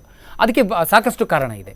ಅದನ್ನು ಈ ಪುಸ್ತಕದಲ್ಲಿ ವಿವರವಾಗಿ ಮೂಲಿಕಾರರು ಅಂತ ಯಾರು ಪರಿಶಿಷ್ಟರಲ್ಲಿ ಅರ್ಚಕರು ಇರ್ತಾರೆ ಅವರನ್ನು ಒಂದು 4-5 ಜನವನ್ನು ಸಂದರ್ಶನ ಮಾಡಿ ಅವರಿಂದ ಮಾಹಿತಿಯನ್ನು ತಿಳಿದುಕೊಂಡು ಈ ಪುಸ್ತಕದಲ್ಲಿ ಬರೆದಿದ್ದೀನಿ ನಾನು. ಪರಿಶಿಷ್ಟರ ನಾಗಾರಾಧನೆ ಅಂದರೆ ಹೇಗಿತ್ತು, ಹೇಗಿದೆ. ಹೌದು, ನನ್ನ ಮಟ್ಟಿಗೆ ಅದು ತುಂಬ ರೋಚಕವಾಗಿರತಕ್ಕಂತಹ ಮತ್ತು ತುಂಬ ವೈಜ್ಞಾನಿಕವಾಗಿರ್ತಕ್ಕಂಥ ಲೇಖನ ಅಂತ ಅನಿಸ್ತು ನನಗೆ. ಸೊ ಮೂಲ ನಾಗಾರಾಧನೆ ಹೇಗಿತ್ತು, ಅದು ಹೇಗೆ ಬೆಳೆದು ಬಂತು, ಅದು ಹೇಗೆ ವ್ಯಾಪಾರೀಕರಣ ಆಗ್ತಾ ಹೋಯಿತು. ಸೊ ಎಲ್ಲಿ ತತ್ವಾದರ್ಶಗಳಿಗೆ ವಿರುದ್ಧವಾಗಿರ್ತಕ್ಕಂಥ ಕೆಲಸಗಳಾಯಿತು ಅಂತ ಹೇಳೋದನ್ನು ಕೂಡ ತುಂಬ ಚೆನ್ನಾಗಿ ದಾಖಲಿಸ್ತಾ ಹೋಗಿದ್ದೀನಿ. ಈ ಕುತೂಹಲ ಲೇಖನ ನನಗೆ ತುಂಬ ಕಾಂಕ್ರೀಟೀಕರಣವನ್ನು ಒಪ್ಪದೇ ಇರತಕ್ಕಂಥ ನಿಸರ್ಗದ ನಿಯಮ ಅಂತ ಬರೀತಿದ್ದೀರಿ. ಹೌದು, ಕಾಂಕ್ರೀಟೀಕರಣವನ್ನು ಒಪ್ಪದೇ ಇರುವಂಥ ನಿಸರ್ಗ ನಿಯಮ ಅದು ನಮ್ಮ ಇಲ್ಲೇ ಉಡುಪಿ ಜಿಲ್ಲೆಯ ಒಂದು ಕಡೆ ನಡೆದಿರುವಂಥದ್ದು. ಅದರ ಬಗ್ಗೆ ತುಂಬ ವಿವರವನ್ನು ಹಾಕಿದ್ದೀನಿ. ಅಲ್ಲಿ ಏನಾಗಿದೆ ಅಂದರೆ ಅಲ್ಲಿ ಅದರ ಒಂದು ಕಥೆನೇ ಇದೆ. ಆ ನಾಗಬನಕ್ಕೆ ಸಂಬಂಧಪಟ್ಟವರು ಇರೋದು ಮುಂಬೈಯಲ್ಲಿ. ಅಲ್ಲಿ ಅವರು ದೊಡ್ಡ ಬಿಸ್ನೆಸ್ ಮ್ಯಾನ್ ಅವರು. ಅವರಿಗೆ ಅಲ್ಲಿ ನಾನಾ ರೀತಿಯ ಸಮಸ್ಯೆಗಳು, ಆರ್ಥಿಕ ಸಮಸ್ಯೆಗಳಾಗಿರ್ಬೋದು, ಆರೋಗ್ಯ ಸಮಸ್ಯೆ ಆಗಿರ್ಬೋದು, ಬೇರೆ ಬೇರೆ ಸಮಸ್ಯೆಗಳು, ದೊಡ್ಡ ದೊಡ್ಡ ಬಿಸ್ನೆಸ್ ಇರುವಾಗ, ವ್ಯಾಪಾರ ಇರುವಾಗ ಅದಕ್ಕೆ ಸಂಬಂಧಪಟ್ಟ ಸಮಸ್ಯೆಗಳು ಬರ್ತಾ ಇರ್ತವೆ. ಆರೋಗ್ಯ ಸಮಸ್ಯೆಯೂ ಅದರಲ್ಲಿ ಸೇರಿಕೊಳ್ಳುತ್ತೆ. ಇಂಥ ಸಮಸ್ಯೆಗಳು ಬಂದಾಗ ಅವರಿಗೆ ತಾತ್ಕಾಲಿಕ ಪರಿಹಾರ ಬೇಕಾಗುತ್ತೆ. ಅಂಥವರು ಜ್ಯೋತಿಷ್ಯರು, ಮಂತ್ರವಾದಿಗಳು ಬೇರೆ ಬೇರೆ ಇದರಲ್ಲಿ ಪರಿಹಾರ ಕೇಳಲಿಕ್ಕೆ ಹೋಗ್ತಾರೆ. ಅದು ಎಷ್ಟು ಸರಿ ಅನ್ನೋದು ಅವ್ರಿಗೆ ಗೊತ್ತಿರೋದಿಲ್ಲ. ನಿಜವಾಗಿ ನಮಗೆ ಪರಿಹಾರ ಎಲ್ಲಿ ಸಿಗುತ್ತೆ? ಪರಿಹಾರ ನಮ್ಮಲ್ಲೇ ಇರುತ್ತೆ, ನಾವು ಎಲ್ಲೋ ಹುಡುಕ್ಲಿಕ್ಕೆ ಹೋಗ್ತೀವಿ. ಹಾಗೆ ಇವರು ಹುಡುಕ್ಲಿಕ್ಕೆ ಹೋದರು. ಅಲ್ಲಿ ಕೂತ್ಕೊಂಡು ಅದಕ್ಕೆ ಪರಿಹಾರ ಸೂಚಿಸುವವರು ಅವರ ಮೂಲ ನಾಗಬನದ ಬಗ್ಗೆ ಹೇಳಿದರು. ನಿಮ್ಮ ಮೂಲ ನಾಗಬನ ಜೀರ್ಣೋದ್ಧಾರ ಆಗಲಿಲ್ಲ ಹಾಗೆ ಅಂತೇಳಿದರು. ಅವರು ಬಂದು ಒಂದು ಸ್ವಲ್ಪ ಕಾಲದ ನಂತರ ಅದನ್ನು ಜೀರ್ಣೋದ್ಧಾರ ಕೂಡ ಮಾಡಿದರು. ಮಾಡಿ 1 ವರ್ಷದ ನಂತರ ಮತ್ತೆ ಸಮಸ್ಯೆ ಶುರುವಾಯಿತು. ಇಲ್ಲಿ ಅರ್ಚಕರು ಹೇಳಲಿಕ್ಕೆ ಶುರು ಮಾಡಿದರು, ನಮ್ಮ ಮೂಲ ನಾಗಬನದಲ್ಲಿ ಹುತ್ತ ಬೆಳೆದಿದೆ ಅಂತೆಲ್ಲ ಹೇಳಲಿಕ್ಕೆ ಶುರು ಮಾಡಿದರು. ಅದು ನಮಗೆ ಪೂಜೆ ಮಾಡುವಾಗ ಕಷ್ಟ ಆಗುತ್ತೆ, ಅದರಿಂದ ಆ ಹುತ್ತವನ್ನು ಆದಷ್ಟು ಬೇಗ ನೀವು ತೆಗಿಬೇಕು, ತೆಗೆದಿದ್ದರೆ ನಮಗೆ ಬೇರೆ ಯಾವುದೇ ಪೂಜೆ ಮಾಡಲಿಕ್ಕೆ ಸಾಧ್ಯ ಇಲ್ಲ ಅಂತೇಳಿ. ಹಾಗಾಗಿ ಅವರು ಮತ್ತೆ ಊರಿಗೆ ಬಂದಾಗ ನನ್ನದು ಮೊದಲಿನ ನಾಗಬೀದಿಯೊಳಗಿಂದ ಅಂತ ಒಂದು ಕೃತಿಯನ್ನು ಅವರು ಓದಿ ಅದರ ಬಗ್ಗೆ ಮಾಹಿತಿ ತಿಳಿದ ನಂತರ ನನ್ನನ್ನು ಕರೆಸಿ ಆ ಜಾಗವನ್ನು ತೋರಿಸಿದರು. ಅದಕ್ಕೆ ನಾನು ನಾನು ಹೋಗಿ ನೋಡುವಾಗ ಆ ನಾಗಬನ, ಕಾಂಕ್ರೀಟ್ ನಾಗಬನದೊಳಗೆ ಒಂದು ಪೀಠ ಕಟ್ಟಿ ಅದರಲ್ಲಿ ನಾಗನ ಕಲ್ಲುಗಳನ್ನು ಇಟ್ಟು ಪೂಜೆ ಮಾಡ್ತಾಯಿದ್ರು. ಕಾಂಕ್ರೀಟೀಕರಣ ಆಗಿದೆ, ಅಲ್ಲಿ ಚಿಕ್ಕದಾಗಿ ಮಾಡಿದರು. ಒಂದಷ್ಟು ಮರವನ್ನು ಮಾತ್ರ ಉಳಿಸ್ಕೊಂಡಿದ್ರು, ಒಳಗೆ ಕಾಂಕ್ರೀಟ್ ನೆಲದಲ್ಲಿ ಹಾಕಿದರು. ಆದರೂ ಆ ಪೀಠದ ಮೇಲೆ ನಾಗನ ಕಲ್ಲಿದ್ದಲ್ಲಿ ಹುತ್ತಗಳು ಮತ್ತೆ ಬೆಳೀತಾ ಇದ್ದವು. ಮೊದಲು ಹುತ್ತ ಇತ್ತು, ಅದನ್ನು ನಾಶ ಮಾಡಿ ಅದನ್ನು ಕಾಂಕ್ರೀಟೀಕರಣ ಮಾಡಿದರು. ಅಲ್ಲಿ ಹುತ್ತ ಬೆಳೀತಾ ಇತ್ತು. ಅಲ್ಲಿ ನೋಡಿದಾಗ ಪ್ರಕೃತಿ ಇವರು ನಾಶ ಮಾಡಿದ್ದನ್ನು ಮತ್ತೆ ಸರಿಪಡಿಸ್ತಾ ಉಂಟು. ಆ ಪರಿಸರ, ಆ ಹುತ್ತಗಳಿರುವಂಥ ಪರಿಸರದಲ್ಲಿ ಅಂತರ್ಜಲ ಬಹಳ ಒಳ್ಳೆಯ ಮಟ್ಟದಲ್ಲಿ ಇದೆ ಅಂತ ಲೆಕ್ಕ. ಅಲ್ಲಿ ತುಂಬ ಕಡೆ ಹುತ್ತ ಇತ್ತು. ಅವರು ಆ ಕಾಡನ್ನು ನಾಶ ಮಾಡಿ ಬನ ಮಾಡಿದ ಜಾಗದಲ್ಲಿ ತುಂಬ ಕಡೆ ಹುತ್ತ ಇತ್ತು. ಅದನ್ನು ಅವರಿಗೆ ನಾನು ತಿಳಿಸಿದೆ. ನೋಡಿ, ಅದೆಲ್ಲಿ ಏನೂ ನಾಶ ಆಗ್ತಾ ಇಲ್ಲ. ನಿಜವಾಗಿ ಅದು ಏನು ನಾಗಬನ ಹೇಗಿರಬೇಕೋ ಹಾಗೆ ಆಗ್ತಾ ಇದೆ. ಹುತ್ತ ಇರಲೇಬೇಕು ನಾಗಬನದಲ್ಲಿ. ಹುತ್ತವನ್ನು ನಾವು ತೆಗೆದು ಕಾಂಕ್ರೀಟೀಕರಣ ಮಾಡೋದು ಅದು ದೊಡ್ಡ ಅತ್ಯಾಚಾರ ನಾವು ಮಾಡುವಂಥದ್ದು ಪ್ರಕೃತಿಗೆ. ಹಾಗೆ ನಾವು ಬಿಟ್ಟಾಗ ಪ್ರಕೃತಿ ಮತ್ತೆ ಅದನ್ನು ಸರಿಪಡಿಸ್ಕೊಳ್ಳಿಕ್ಕೆ ಪ್ರಯತ್ನ ಪಡ್ತಾ ಇರ್ತದೆ. ಅದನ್ನು ಹಾಗೆ ಬಿಟ್ಟು ಬಿಡಿ ಅಂತ ಹೇಳಿದೆ. ಅಲ್ಲಿ ಸ್ವಲ್ಪ ಅರ್ಚಕರಿಗೂ ಮತ್ತು ನನಗೂ ಘರ್ಷಣೆ ಆಯಿತು. ಅದನ್ನು ಏನೆಲ್ಲ ಘರ್ಷಣೆ ಆಯಿತು, ಹೇಗೆಲ್ಲ ನಾವು ಮಾತಾಡಿದ್ವಿ, ಅವರ ವರ್ತನೆ ಹೇಗಿತ್ತು, ಮತ್ತು ಈ ನಮ್ಮ ಶೆಟ್ರು ಯಾವ ರೀತಿ ಬದಲಾದರು ಅನ್ನೋದನ್ನು ಈ ಪುಸ್ತಕದಲ್ಲಿ ನಾನು ಬರೆದಿದ್ದೀನಿ. ಆ ಕಥೆಯನ್ನು ಕೂಡ ಬರೆದಿದ್ದೀನಿ. ನೈಜ ಘಟನೆಗಳು ಎಲ್ಲ ನಾನು ಕಂಡದ್ದು ಮತ್ತು ನಾನು ನನ್ನ ಒಂದು ಅನುಭವಕ್ಕೆ ಬಂದಂಥ ವಿಚಾರಗಳೇ ಇವೆ. ಎಲ್ಲೂ ಕೂಡ ಕಥೆ ಕಟ್ಟಿ ಬರ್ತದಲ್ಲ, ನಿಜವಾಗಿ ನಡೆದಿರ್ತಕ್ಕಂಥ ಘಟನೆಗಳು. ಸೊ ಹೇಗೆ ನಡೀತೋ ಹಾಗೇ ಬರಿತಾ ಹೋಗಿದ್ರಿ, ವೈಜ್ಞಾನಿಕ ದೃಷ್ಟಿಕೋನದ ಮೂಲಕನೇ ಬರಿತಾ ಹೋಗಿದ್ರಿ. ಸಾಕಷ್ಟು ಜನ ಇದರಿಂದ ಕನ್ವಿನ್ಸ್ ಆಗ್ತಾರೆ, ನಿಮ್ಮ ಮಾತನ್ನು ಕೇಳಲಿಕ್ಕೆ ಸ್ಟಾರ್ಟ್ ಮಾಡ್ತಾರೆ. ಎಷ್ಟೋ ಕಡೆ ಪ್ರತಿಭಟನೆಗಳು ಕೂಡ ಬರ್ತವೆ. ನಿಮ್ಮ ಮೊದಲ ಪುಸ್ತಕ ಬರೆದಾಗಲೂ ಸಾಕಷ್ಟು ಮಂದಿ ಅದನ್ನು ಖಂಡಿಸಿದವರಿದ್ರು. ಅದನ್ನೆಲ್ಲ ಮೆಟ್ಟಿ ನಿಲ್ಲೋ ಶಕ್ತಿ ನಿಮ್ಮ ಹತ್ರ ಇದೆ ಅಂತ ಹೇಳುವಂಥದ್ದು ಬಹಳ ಅದ್ಭುತ ಅಂತ ಅನಿಸೋದು ನನಗೆ. ನಾನು ಸತ್ಯವನ್ನು ಮಾತ್ರ ಹೇಳಲಿಕ್ಕೆ ಪ್ರಯತ್ನ ಪಟ್ಟೆ ಸರ್. ಇದರಲ್ಲಿ ಅವೈಜ್ಞಾನಿಕವಾದನ್ನು ಯಾವತ್ತೂ ಒಪ್ಪೋದಿಲ್ಲ ಇಲ್ಲ. ಮತ್ತು ಇನ್ನೊಂದು, ನಾವು ಅವೈಜ್ಞಾನಿಕವಾದನ್ನು ಒಪ್ಪಬೇಕಾದ್ರೂ ನಾವು ಸ್ವಲ್ಪ ಆದರೂ ಅದರ ಬಗ್ಗೆ ವಿಮರ್ಶೆ ಮಾಡಬೇಕು, ಅದನ್ನು ಗ್ರಹಿಸಬೇಕಾಗುತ್ತೆ. ಅದು ಕೂಡ ಗ್ರಹಿಸಿದೆ. ಅದನ್ನು ನೋಡುವಾಗ ಅಲ್ಲಿ ನಾವೆಲ್ಲ ಹಾಳು ಮಾಡ್ಕೊಂಡಿದ್ದೀವಿ ಪ್ರತಿಯೊಂದನ್ನು. ನಾನಿಲ್ಲಿ ಮಾಡಲಿಕ್ಕೆ, ಪುಸ್ತಕದಲ್ಲಿ ಮಾಡಲಿಕ್ಕೆ ಹೊರಟಿರುವಂಥದ್ದು ನಾನು ಕಂಡಂಥ ಸತ್ಯವನ್ನು ಬರೆಯುವಂಥದ್ದು ಮಾತ್ರ ಕೆಲಸ. ಇದನ್ನು ಎಷ್ಟು ಜನ ಸ್ವೀಕಾರ ಮಾಡ್ತಾರೆ, ಎಷ್ಟು ಜನ ಬದಲಾಗ್ತಾರೆ, ಎಷ್ಟು ಜನ ನನ್ನ ಮೇಲೆ ಕೋಪಿಸ್ಕೊಳ್ತಾರೆ, ಅದೆಲ್ಲ ಅವರಿಗೆ ಸಂಬಂಧಪಟ್ಟ ವಿಚಾರ. ನನಗೆ ಯಾವ ಆರಾಧನೆಯ ಮೇಲೆ ಅಥವಾ ಯಾವುದೇ ಒಂದು ನಮ್ಮ ಹಿಂದೂಗಳ ಧಾರ್ಮಿಕ ಭಾವನೆಯ ಒಂದು ನಂಬಿಕೆಗಳ ಮೇಲೆ ಇದಿಲ್ಲ, ಏನು ಅಪವಾದ ಇಲ್ಲ. ಆದರೆ ಅದರಲ್ಲಿ ಆ ನಂಬಿಕೆಗಳಲ್ಲಿ ಸೇರಿರುವಂಥ ಕಳೆಗಳನ್ನು ಮಾತ್ರ ನಾವು ಕಿತ್ತು ತೆಗೆದು ಬದಿಗಿಡಬೇಕಾಗುತ್ತೆ. ಆವಾಗ ಆ ನಂಬಿಕೆ ಒಂದು ಸುಂದರವಾದ ರೂಪ ಇದು ಮಾಡಿಕೊಂಡು ಬೆಳೀತಾ ಹೋಗುತ್ತೆ. ಆ ಕಳೆ ಸೇರದಾಗೆ ಈ ನಾಗಾರಾಧನೆಯಲ್ಲಿ ಕಳೆ ಸೇರ್ತಾ ಇದೆ, ಅದನ್ನು ಗಮನಿಸಬೇಕು. ಆ ಉದ್ದೇಶದಿಂದ ಈ ಸತ್ಯವನ್ನು ಬರೆದು ಜನರಲ್ಲಿ ಒಂದಷ್ಟು ಮಾಹಿತಿಯನ್ನು ಕೊಡುವ ಕೆಲಸ ನನ್ನದು. ಅಂದರೆ ನನ್ನ ಜೀವನ ಅನುಭವದಲ್ಲಿ ನಾನು ಕಂಡದ್ದನ್ನು ನಾನು ತಿಳಿಸಲೇಬೇಕಾದ ಒಂದು ಕರ್ತವ್ಯ ಕೂಡ ನನ್ನದಾಗಿರುತ್ತೆ. ಅದರಿಂದ ಅದೇ ಉದ್ದೇಶ ಇಟ್ಟುಕೊಂಡು ಬರಿತಾ ಇದ್ದೇನೆ. ನೀರು ಹಾವು ಕೃಷ್ಣ ಸರ್ಪವಾದ ಕಥೆ, ಕೃಷ್ಣ ಸರ್ಪವಾದದ್ದು ಕಥೆ ಅಲ್ಲ, ಅದು ನಿಜವಾಗಿ ನಡೆದಿರ್ತಕ್ಕಂಥ ಘಟನೆ. ಹೌದು, ಅದು ಒಂದು ಅದರ ಬಗ್ಗೆ ಈಗ ಸಾಕಷ್ಟು ಜನ ಕರೆ ಮಾಡಿ ನನ್ನ ಹತ್ರ ಚರ್ಚೆ ಮಾಡಿದ್ದಾರೆ. ಅದೊಂದು ಚಿಕ್ಕ ವಿಚಾರ. ನನಗೆ ಒಂದು ಮನೆಯವರು ಕಾಲ್ ಮಾಡಿ ಹೇಳಿದರು, ಒಂದು ಹಾವಿನ ಮರಿ ಇದೆ, ಕೃಷ್ಣ ಸರ್ಪದ ಮರಿ ಅಂತ ಹೇಳ್ತಿದ್ದಾರೆ ವಟಾರದವರು. ಅವರು ಹೊಸ ಮನೆ ಕಟ್ತಾ ಇದ್ದಾರೆ. ಹೊಸ ಮನೆ ಕಟ್ತಾ ಇರುವಾಗ ಅಲ್ಲಿಗೆ ಹಾವು ಈ ಗೋಡೆಗೆ ಪೇಂಟ್ ಹೊಡೆಯುವಾಗ ಅಂತಿಮ ಹಂತದಲ್ಲಿದೆ. ಇನ್ನೊಂದು 10-15 ದಿವಸದಲ್ಲಿ ಮನೆ ಒಕ್ಕಲಾಗುತ್ತೆ. ಆ ಸಂದರ್ಭದಲ್ಲಿ ಒಂದು ಚಿಕ್ಕ ಹಾವು ಬಂತಂತೇಳಿ ಅವರು ಪೇಂಟರ್ ಅದನ್ನು ನೋಡುವಾಗ ಅದರ ಹೆಡೆ ಸ್ವಲ್ಪ ಅಗಲವಾಗಿತ್ತಂತೆ, ಕುತ್ತಿಗೆ ಹತ್ರ ಅಗಲವಾಗಿತ್ತು. ನಾಗರಾವ್ ಅಂತೇಳಿದರು. ಪಕ್ಕದ ಮನೆ ಹೆಂಗಸು ಕೂಡ ಅದನ್ನೇ ನೋಡಿ ಬಂದು ಗುರುತಿಸಿ ಹೇಳಿತು, ಇದನ್ನು ಕೃಷ್ಣ ಸರ್ಪದ ಮರಿ ಅಂತೇಳಿ. ಈ ಮನೆಯ ಮಂದಿ ತೀರಾ ನಾಗಭಕ್ತರು, ಸಾಲ ಸೋಲ ಮಾಡಿ ಮನೆ ಕಟ್ತಾ ಇರ್ತಾರೆ. ಅವ್ರಿಗೆ ತುಂಬ ಟೆನ್ಷನ್ ಇರುತ್ತೆ, ಬೇರೆ ಬೇರೆ ರೀತಿಯ ದೌರ್ಬಲ್ಯ ಆ ಸಂದರ್ಭದಲ್ಲಿ ಇರುತ್ತೆ. ಆವಾಗ ಅದ್ರ ಜೊತೆ ಈ ನಾಗನಂಬಿಕೆಯೂ ಹೆಚ್ಚಾದಾಗ ಆ ಒಟ್ಟಾರದವರೆಲ್ಲ ಹೇಳಿದ್ದನ್ನು ನೋಡಿ ಇವರು ನನಗೆ ಕರೆ ಮಾಡಿದರು. ನನಗೆ ಆ ಕರೆಯಲ್ಲೇ ಅವರ ಅಲ್ಲಿರುವಂತಹ ವಾತಾವರಣ, ಅದರ ಸುತ್ತಮುತ್ತ ಯಾವ ಪ್ರದೇಶ ಇತ್ತು ಅದನ್ನು ಎಲ್ಲವನ್ನು ನಾನು ಅವರಿಂದ ಕೇಳಿಕೊಂಡೆ. ನಿಮ್ಮ ಸುತ್ತ ಏನಿದೆ, ನಿಮ್ಮ ಸುತ್ತ ಕೊಳ ಇದೆಯಾ, ಮರಗಿಡ ಇದೆಯಾ, ಯಾವ ವಾತಾವರಣ ಇದೆ ಎಲ್ಲ ಕೇಳಿದಾಗ ಅವರೆಲ್ಲ ವಿವರಣೆ ಕೊಟ್ಟಾಗ ನನಗನ್ನಿಸ್ತು ಅಲ್ಲಿರುವಂಥದ್ದು ನಾಗರಾವು ಅಲ್ಲ. ಮತ್ತು ನಾಗರಾವು ಚಿಕ್ಕ ಹಾವು ಬರಬೇಕಾದ್ರೆ ಒಂದು ಸೀಸನ್, ಒಂದು ಕಾಲ ಅಂತ ಇರುತ್ತೆ. ಆ ಕಾಲದಲ್ಲಿ ಮೊಟ್ಟೆಯಿಂದ ಹೊರಗೆ ಬರುವಂಥದ್ದು ಮರಿ ಇರುತ್ತೆ.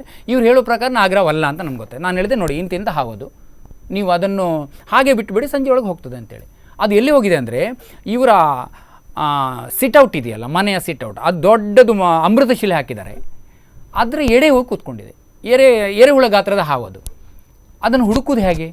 ಅವ್ರು ಹೇಳಿದೆ ನೀವು ಹಾಗೆ ಬಿಟ್ಟುಬಿಡಿ, ಏನೋ ಅಪಾಯ ಮಾಡೋದಿಲ್ಲ, ನಾಳೆಗೆ ಹೊರಟೋಗಿಬಿಡುತ್ತೆ, ಇಲ್ಲದಿದ್ದರೆ ಸುಮ್ಮನೆ ಇಡೀ ಒಂದು ಇದನ್ನೇ ಹೊಡಿಬೇಕಾಗ್ತದೆ, ಒಂದು 20 ಅಡಿ ಸುತ್ತಳತೆಯ ಇದನ್ನೇ ಅಮೃತಶಿಲೆನೇ ಹೊಡೆದು ಇದು ಮಾಡಬೇಕಾಗುತ್ತೆ, ತುಂಬ ನಷ್ಟ ಆಗುತ್ತೆ ನಿಮಗೆ ಅಂತೇಳಿ ಹೇಳಿದ ಕೂಡಲೇ ಆಯ್ತಂತ ಒಪ್ಪಿದ್ರು. ಆದರೆ ಗಂಡ ಹೆಂಡತಿ ಇಬ್ಬರು ಬೇರೆ ಬೇರೆ ಜ್ಯೋತಿಷ್ಯರಿಗೆ, ಅರ್ಚಕರಿಗೆ ಅವ್ರ ಹತ್ರ ಹೋಗಿ ಎಲ್ಲ ಇದು ಮಾಡಿದರು. ಅಲ್ಲಿ ಮಾಡಿದ ಕೂಡಲೇ ಒಬ್ಬರೊಬ್ಬರು ಒಂದೊಂದು ಮಾಹಿತಿಯನ್ನು ಕೊಡ್ತಾರೆ. ಹೌದು. ಆ ನಂತರ ಅದು ಹೋದ ಕೂಡಲೇ ಅಲ್ಲಿ ಬೇರೆಯೇ ಕತೆ ನಡೆಯಿತು. ಅದಲ್ಲಿ ಏನು ನಡೆಯಿತು, ಆ ಜಾಗದಲ್ಲಿ ಯಾವ ಹಾವಿತ್ತು, ನಿಜವಾಗಿ ಆ ಯಾವ ಹಾವಿತ್ತು, ಅವರಿಗೆ ಹೇಳಿದಂಥ ಅರ್ಚಕರು ಯಾರು ಮತ್ತು ಜ್ಯೋತಿಷ್ಯರು ಯಾರು, ಯಾವ ಕಾರಣಕ್ಕಾಗಿ ಹೇಳಿದರು, ಅದನ್ನೆಲ್ಲ ಈ ಪುಸ್ತಕದಲ್ಲಿ ವಿವರವಾಗಿ ಬರ್ತಿದ್ದೀನಿ. ಆ ಒಂದು ಲೇಖನದಲ್ಲಿ ಬರ್ತಿದ್ದೀನಿ. ಆ ಮನೆಯವರು ಸಫರ್ ಆದದ್ದು, ಅನವಶ್ಯಕವಾಗಿ ಹಾನಿ ಮಾಡಿಕೊಂಡದ್ದು ಎಲ್ಲವನ್ನು ಅದರಲ್ಲಿ ಹಾಗೆ ಇದ್ದಾಗ ಬರೆದಿದ್ದೇನೆ. ಸೊ ತುಂಬ ಪ್ರಖರವಾಗಿರ್ತಕ್ಕಂಥ ಮತ್ತೊಂದು ಲೇಖನ ನನ್ನ ಗಮನವನ್ನು ತಟ್ಟ ಸೆಳೆದಿರ್ತಕ್ಕಂಥ ನಾಗದೋಷಗಳ ಬಗ್ಗೆ ಬಹಳ ಚೆನ್ನಾಗಿ ಬರಿತಾ ಹೋಗಿದ್ರಿ. ಹೌದು. ನಿಜವಾಗಿ ನಾಗದೋಷ ಇದೆಯಾ ಇಲ್ವಾ, ಉತ್ತರಗಳು ಸಿಗ್ತಾ ಈ ಪುಸ್ತಕದಲ್ಲಿ, ಉತ್ತರವನ್ನು ಕೊಡ್ತಾ ಕೊಡ್ತಾ ಕೊಡ್ತಾ ಹೋಗಿದ್ದೀನಿ. ಸೊ ಒಂದೆರಡು ಕುತೂಹಲದ ಪ್ರಶ್ನೆಗಳು ಮಾತ್ರ ನನ್ನಲ್ಲಿರ್ತಕ್ಕಂಥದ್ದು. ಹೇಳಿ ಸರ್. ನಾಗದೋಷ ಇದೆಯಾ ಇಲ್ವಾ ಅಂತೇಳಿ ನಾವು ತಿಳ್ಕೊಳ್ಬೇಕಾದ್ರೆ ನಾಗರ ಹಾವನ್ನು ನಾಗರ ಹಾವು ಅನ್ನೋ ದೃಷ್ಟಿಕೋನದಿಂದ ನೋಡಬೇಕು. ಮೊದಲನೇದಾಗಿ ನಾವು ಮಾಡುವಂಥ ಕೆಲಸ ನಾಗದೋಷ ಅಂದರೆ ಏನು ಅಂತ ನಮ್ಗೆ ತಿಳಿಬೇಕಾದ್ರೆ ಆ ನಾಗರ ಹಾವನ್ನು ಸರಿಯಾಗಿ ಬಂದಂಥ ನಾಗರವನ್ನು ಅಥವಾ ನಾಗರ ಹಾವಿನ ಸಂಬಂಧಪಟ್ಟಂಥ ವಿಷಯಗಳನ್ನು ನಾವು ನೇರವಾಗಿ ಗ್ರಹಿಸಬೇಕು, ಓದಬೇಕು, ಅಥವಾ ಸರಿಯಾದ ರೀತಿಯಲ್ಲಿ ಅದನ್ನು ಮನನ ಮಾಡ್ಕೊಳ್ಬೇಕು, ಅಥವಾ ಆ ಹಾವಿನ ಜೀವನ ಕ್ರಮವನ್ನು ನಾವು ಸ್ವಲ್ಪನಾದರೂ ಅರಿತುಕೊಳ್ಬೇಕು. ಈ ಅರಿತುಕೊಂಡಾಗ ಆ ಹಾವಿನ ಜೀವನ ಕ್ರಮ ನಿಮಗೆ ಅರ್ಥ ಆದರೆ ಇದು ನಾಗದೋಷ ಅನ್ನೋದು ಇದೆಯಾ ಇಲ್ವಾ ಅಂತ ಗೊತ್ತಾಗುತ್ತೆ. ನಾಗರ ಹಾವಿನ ಬಗ್ಗೆ ನಿಮ್ಮಲ್ಲಿ ಏನೇನು ನಿಮಗೆ ಮಾಹಿತಿಯೇ ಇಲ್ಲ ಅಂತ ಹೇಳಿದರೆ ನೀವು ನಾಗದೋಷ ಅನ್ನೋ ವಿಷಯವನ್ನು ನಂಬಿಡ್ತೀರಿ. ಯಾವುದೇ ಪುರಾಣಗಳಲ್ಲಿ, ಮಹಾಭಾರತ ಗ್ರಂಥ ಆಗಲಿ, ರಾಮಾಯಣ ಆಗಲಿ, ವೇದಗಳಲ್ಲಿ ಎಲ್ಲೂ ನಾಗದೋಷದ ಬಗ್ಗೆ ಎಲ್ಲೂ ಉಲ್ಲೇಖ ಇಲ್ಲ. ಇದು ಹೊಸತಾಗಿ ಹುಟ್ಟಿಕೊಂಡಿರುವಂಥ ಒಂದು ನಂಬಿಕೆ. ಎಷ್ಟು ಸರಿ ಅಂತ ನಾನು ಗ್ರಹಿಸ್ಲಿಕ್ಕೆ ಹೋದಾಗ ಅದು ಪೂರ್ತಿ ಸುಳ್ಳು ಅಂತ ಗೊತ್ತಾಯಿತು. ಶಾಪವನ್ನು ಕೊಡುವಂಥವರು, ದೋಷವನ್ನು ಉಂಟು ಮಾಡುವಂಥವರು ದೇವರೇ ಅಲ್ಲ ಅಂತ ನಾನು ಯಾವತ್ತು ವಾದ ಮಾಡಿ ಸ್ಟಾರ್ಟ್ ಮಾಡ್ತೇನೆ. ಖಂಡಿತ ಸರ್. ಆ ಥರ ಆದರೆ ಏನು ಅರ್ಥ ಇದೆ ಆ ನಂಬಿಕೆಗೆ, ಆ ದೇವರಿಗೆ ಏನು ಅರ್ಥ ಇದೆ? ಮನೆಯೊಳಗೆ ಬಂದದ್ದು, ನಾಗರಾವ್ ಮನೆಯೊಳಗೆ ಬಂದರೆ ಅಶುದ್ಧ ಆಯಿತು ಅಂತ ಲೆಕ್ಕ ಅಂತ ಹೇಳ್ತಾರೆ, ಬೇರೆ ಬೇರೆ ಆಚರಣೆಗಳನ್ನು ಮಾಡ್ತಾರೆ. ನಾಗರಾವು ಮನೆಯೊಳಗೆ ಬಂದರೆ, ನಿಜವಾಗಿ ನಾಗರಾವು ಮನೆಯೊಳಗೆ ಬಂದರೆ ಅಶುದ್ಧ ಆಗಿದ್ದು ಹೌದು. ಅಶುದ್ಧ ಅಂದರೆ ಯಾವ ರೀತಿ ಆಯಿತು ಅದನ್ನು ತೋರಿಸ್ಕೊಳ್ಳಿಕ್ಕೆ ನಾಗರಾವ್ ಬಂದದ್ದು ಅಂತ ನಾವು ತಿಳ್ಕೊಂಡ್ರು ಕೂಡ ಅದು ಏನನ್ನು ತೋರಿಸ್ಕೊಳ್ಳಿಕ್ಕೆ ಬಂತು? ನನ್ನ ಮನೆಯೊಳಗೆ ನಾಗರಾವ್ ಬರಬೇಕಾದ್ರೆ ನನ್ನ ಮನೆಯೊಳಗೆ ಕಶ್ಮಲ ಇದೆ ಅಂತ ಲೆಕ್ಕ. ಕಶ್ಮಲ ಇದ್ದರೆ ಇಲಿಗಳು ಬರ್ತವೆ, ಬೇರೆ ಬೇರೆ ಕೀಟಗಳು ಬರ್ತವೆ, ಬೇರೆ ಬೇರೆ ಜೀವಿಗಳು ಬರ್ತವೆ ಆ ಕಶ್ಮಲವನ್ನು ಶುದ್ಧ ಮಾಡಲಿಕ್ಕೆ. ಅದನ್ನು ಅಂಥ ಜೀವಿಗಳು ಬಂದಾಗ ಆ ಜೀವಿಗಳ ವಂಶ ಅಲ್ಲಿ ಉತ್ಪತ್ತಿ ಜಾಸ್ತಿ ಆದ ಕೂಡಲೇ ಅದನ್ನು ಹುಡುಕಿಕೊಂಡು ನಾಗರಾವ್ ಬರುತ್ತೆ. ನಾಗರಾವ್ ಶುದ್ಧ ಮಾಂಸಾಹಾರಿ ಜೀವಿ, ಅದಕ್ಕೆ ಆಹಾರ ಬೇಕು. ಅದು ವಾಸ ಮಾಡುವಂಥ ಬಿಲದಲ್ಲೇ ಅದರ ಆಹಾರ ಬಂದು ಕೂತ್ಕೊಳ್ಳುತ್ತಾ? ಇಲ್ಲ, ಅದು ಹುಡುಕಿಕೊಂಡು ಬರಬೇಕು. ಹುಡುಕಿಕೊಂಡು ಬರುವಂಥ ಜಾಗ ನಮ್ಮ ಮನೆ ಆಗಿರ್ತದೆ, ಅಲ್ಲಿ ಇಲಿಗಳಿರ್ತವೆ, ಬೇರೆ ಬೇರೆ ಜೀವಿಗಳಿರ್ತವೆ, ಅದನ್ನು ತಿನ್ನಲಿಕ್ಕೆ ಮನೆಗಳು ಬರ್ತವೆ. ಒಂದು ರೀತಿಯಲ್ಲಿ ಅದು ಅಶುದ್ಧವನ್ನು ಶುದ್ಧ ಮಾಡಲಿಕ್ಕಾಗಿಯೇ ಬಂದಿರ್ತದೆ. ಆದರೆ ನಮ್ಮ ಈ ಧಾರ್ಮಿಕ ವಲಯದ ಒಳಗೆ ಅದನ್ನು ಬೇರೆ ರೀತಿ ಒಂದು ಕತೆ ಕಟ್ಟಿ ಹೇಳಲಾಗ್ತಾ ಇದೆ. ದುರಂತ ಅಂದರೆ ಈ ನಂಬಿಕೆಯನ್ನು ಯಾರು ಪೋಷಿಸ್ತಾ ಇದ್ದಾರೆ, ಧಾರ್ಮಿಕ ಮುಖಂಡರಿರ್ಬೋದು, ಯಾರು ಸಂಬಂಧಪಟ್ಟವರು, ಅವರಿಗೆ ನಾಗರಹಾವಿನ ಜೀವನ ಕ್ರಮದ ಬಗ್ಗೆ ಎಳ್ಳಷ್ಟು ಗೊತ್ತಿಲ್ಲ. ಗೊತ್ತಿದ್ರೂ ಬಹುಶಃ ಅವರಲ್ಲಿ ಬದಲಾವಣೆ ಆಗ್ಬೋದೋ ಏನೋ. ಹೌದು. ಮೌಢ್ಯ, ಮಡಿ, ಮೈಲಿಗೆ ಇದನ್ನು ಜಾಸ್ತಿ ಹಚ್ಕೊಂಡಿರ್ತಕ್ಕಂಥ ಜನ, ಅವರಿಗೆ ನೇರವಾಗಿ ಉತ್ತರ ಕೊಡ್ಲಿಕ್ಕೆ ನೀವು ಪ್ರಯತ್ನ ಮಾಡಿದಿರಿ. ಮಹಿಳೆ ಮತ್ತು ನಾಗಾರಾಧನೆ ಅಂತ ಹೇಳಿ. ಮಹಿಳೆ ಮತ್ತು ನಾಗಾರಾಧನೆ, ಹೌದು, ಬಹಳ ಸುಂದರವಾಗಿರ್ತಕ್ಕಂಥ ಲೇಖನ ಅದು. ಅದು ಒಂದು ಅಭಿನಂದನಾ ಗ್ರಂಥಕ್ಕೆ ಬರೆದಂಥ ನಾನು ಲೇಖನ. ರೋಹಿಣಿಯವರ ಇದಕ್ಕೆ ಒಂದು ಬರೆದಂಥ ಲೇಖನ. ಅದರಲ್ಲಿ ಮಹಿಳೆಯರನ್ನು ನಾಗಾರಾಧನೆಯೊಳಗೆ ಯಾವ ರೀತಿ ಶೋಷಣೆ ಮಾಡಲಾಗಿದೆ ಅನ್ನೋದನ್ನು ಇಟ್ಟುಕೊಂಡು ಅದೇ ವಿಷಯವನ್ನು ನಾನು ತುಂಬ ಅಧ್ಯಯನ ಮಾಡಿದೆ. ಆ ಒಂದು ಟಾಪಿಕ್ ನನಗೆ ಸಿಕ್ಕಿದಾಗ ಹೌದು, ಮಹಿಳೆಯರು ತುಂಬ ರೀತಿಯಲ್ಲಿ ಈ ನಮ್ಮ ನಾಗಾರಾಧನೆಯಲ್ಲಿ ಶೋಷಣೆಗೆ ಒಳಪಡುವವರು ಹೆಚ್ಚಾಗಿ ಮಹಿಳೆಯರು. ಭಯಪಡುವವರು, ನಾಗದೋಷ ಇದೆ ಅನ್ನೋರು, ತಮಗೆ ಮುಟ್ಟಾದಾಗ ನಾಗದೋಷ ಇದೆ, ನಾಗ ಸಮಸ್ಯೆ ಆಗಿದೆ, ಅದು ಬಂದಿದೆ, ಆ ರೀತಿಯೆಲ್ಲ ಕಲ್ಪನೆ ಮಾಡುವವರೇ ನಮ್ಮ ಮಹಿಳೆಯರು ಜಾಸ್ತಿ. ಅದನ್ನು ಇಟ್ಟುಕೊಂಡು ನಾನು ಬರೆದಿದ್ದೀನಿ. ನಾನೆಲ್ಲ ಕಂಡ ಘಟನೆಗಳು ಎಲ್ಲವನ್ನು ಅಧ್ಯಯನ ಮಾಡಿದೆ, ನೋಡಿದೆ. ಎಲ್ಲೆಲ್ಲಿ ನಾಗರಹಾವುಗಳು ಮುಟ್ಟಾದ ಹೆಂಗಸರ ಮನೆಗೆ ಯಾಕೆ ಬರ್ತವೆ ಅದನ್ನು ನಾನು ಗ್ರಹಿಸಿದಾಗ ನನಗೊಂದು ಸತ್ಯ ಘಟನೆ ಗೊತ್ತಾಗ್ಬಿಡ್ತು. ಮುಟ್ಟಾದ ಹೆಂಗಸರ ಮನೆಯೊಳಗೆ ನಾಗರಹಾವು ಯಾಕೆ ಬರುತ್ತೆ ಅಂತೇಳಿ ಅದನ್ನು ತುಂಬ ವಿವರವಾಗಿ ಈ ಪುಸ್ತಕದಲ್ಲಿ ಬರೆದಿದ್ದೇನೆ, ಮಹಿಳೆ ಮತ್ತು ನಾಗಾರಾಧನೆ. ಸ್ನೇಹಿತರೆ, ನಾಗಾರಾಧನೆ ಇರ್ಬೋದು ಅಥವಾ ನಾಗ ದೇವರ ಜೀವನ ಕ್ರಮ ಆಗಿರ್ಬೋದು, ಇದನ್ನು ವೈಜ್ಞಾನಿಕವಾಗಿ ಕಂಡಿರ್ತಕ್ಕಂತಹ ಒಬ್ಬ ಅತಿ ಶ್ರೇಷ್ಠರಾಗಿರ್ತಕ್ಕಂಥ ಚಿಂತಕರು ಒಂದು ಪುಸ್ತಕವನ್ನು ಬರೆದಿದ್ದಾರೆ. ಇದವರ 5ನೇ ಪುಸ್ತಕ ಅಂತ ಹೇಳೋದನ್ನು ಸಮಾಜದ ಮುಂದೆ ಹೇಳ್ತಾ ಇದ್ದೇನೆ. ಹುತ್ತ ಸುತ್ತಮುತ್ತ ಅಂತ ಪುಸ್ತಕ ಬರೆದಿರ್ತಕ್ಕಂಥ ಗುರುರಾಜ್ ಸನಿಲ್ ಅವರನ್ನು ಅಭಿನಂದನೆ ಮಾಡ್ತೇನೆ. ಯಾಕಂದರೆ ಜನರಲ್ಲಿ ವೈಜ್ಞಾನಿಕ ಮನೋಭಾವನ ಮೂಡಿಸ್ಲಿಕ್ಕೆ ಅವರ ಅತ್ಯಂತ ಶ್ರೇಷ್ಠವಾಗಿರ್ತಕ್ಕಂಥ ಪ್ರಯತ್ನ ನಿರಂತರವಾಗಿ ನಡೀತಾ ಇದೆ. ಇದನ್ನು ಖಂಡಿತವಾಗಿ ಉಲ್ಲೇಖ ಮಾಡ್ತಾ ಒಂದು ಬ್ರೇಕ್ ಹೋಗ್ತೇನೆ. ಬ್ರೇಕ್ ನಂತರ ಇನ್ನೊಂದು ಚರಣ ಇದೆ, ಅವ್ರು ಬಹಳ ಪ್ರೀತಿಯಿಂದ ಮಾತಾಡ್ತಾರೆ.